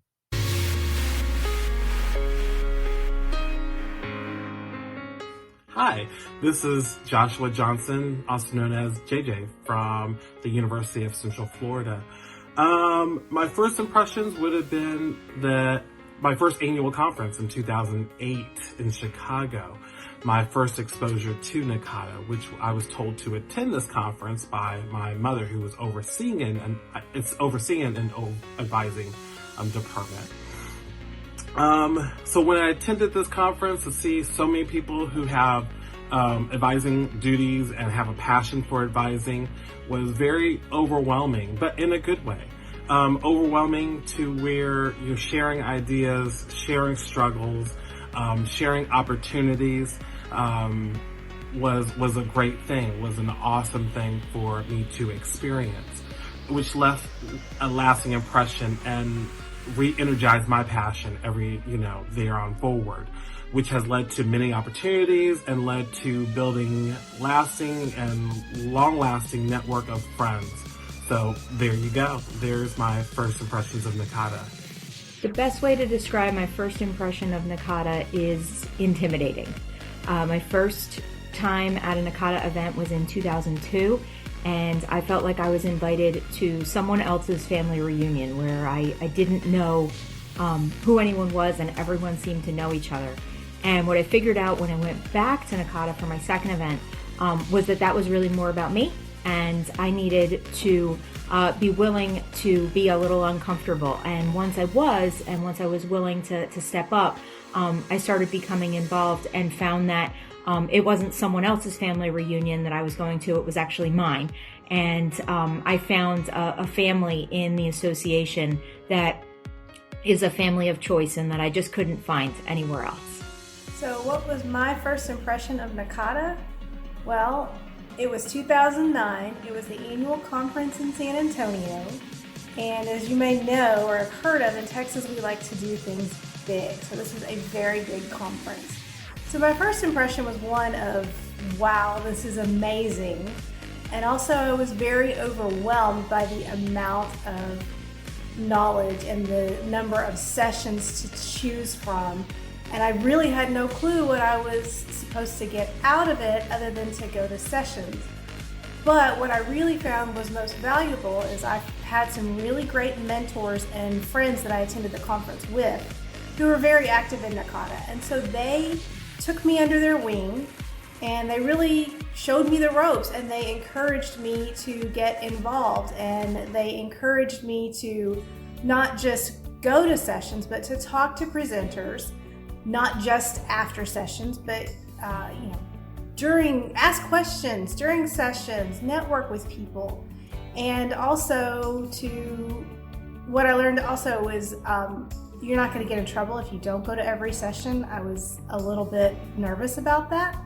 So, to use the time during sessions and between sessions to network and to really learn from your fellow advisors, your fellow attendees and members. Hey everyone, this is Mike Giroux from UAlbany. Just wanted to wish NACADA a happy 40th birthday. To contribute to the messages from everyone, reflecting on my first impressions of NACADA, that would actually be the Region 1 conference in Newport, Rhode Island in 2014. And it was my first conference, really excited to be there. And what I noticed immediately was how much passion and commitment to student success all of the attendees of the conference had. No matter who I talked to, everyone was just loved the work they were doing and are currently doing in advising. Lots of wonderful ideas going around the rooms and in the hallways in between sessions, and just wonderful commitment to the work and excellence in advising that we all put forth each and every day. One of my best sessions I attended at conference was a session about the Emerging Leaders Program, a program I haven't decided to join just yet, but at the end of that session I connected with Vince Koskowski from Maine, and he essentially became my mentor after my first session, first conference. So it was a wonderful connection. We are still great friends to today, and because of NACADA, I'm able to do what I need to do in my work and continue to grow. So happy birthday, and to everyone, hang in there and keep doing the good work. Hey NACADA family, this is Rachel Mars, and I was tasked with the question of what were your first impressions of NACADA? And I can probably tell you a couple of things, but the one that really sticks out to me was from when I went to the conference back in 2016. That was my first conference, and I just remember feeling like I'd come home a little bit, that people here understood me and they got why I wanted to be an advisor and why advisors were so important. And that was just a really kind of a big win in my life at that time. I also remember being in the breakfast line at NACADA and totally fangirling over the fact that Charlie Nutt was like 5 feet away from me. And I totally went up to him and said hello and introduced myself, and then I totally did the most millennial thing ever and asked for a picture. And so I remember that being just a big highlight of the trip, and that also that interaction with Charlie really made me realize how much I belonged to this organization and how much they wanted me to.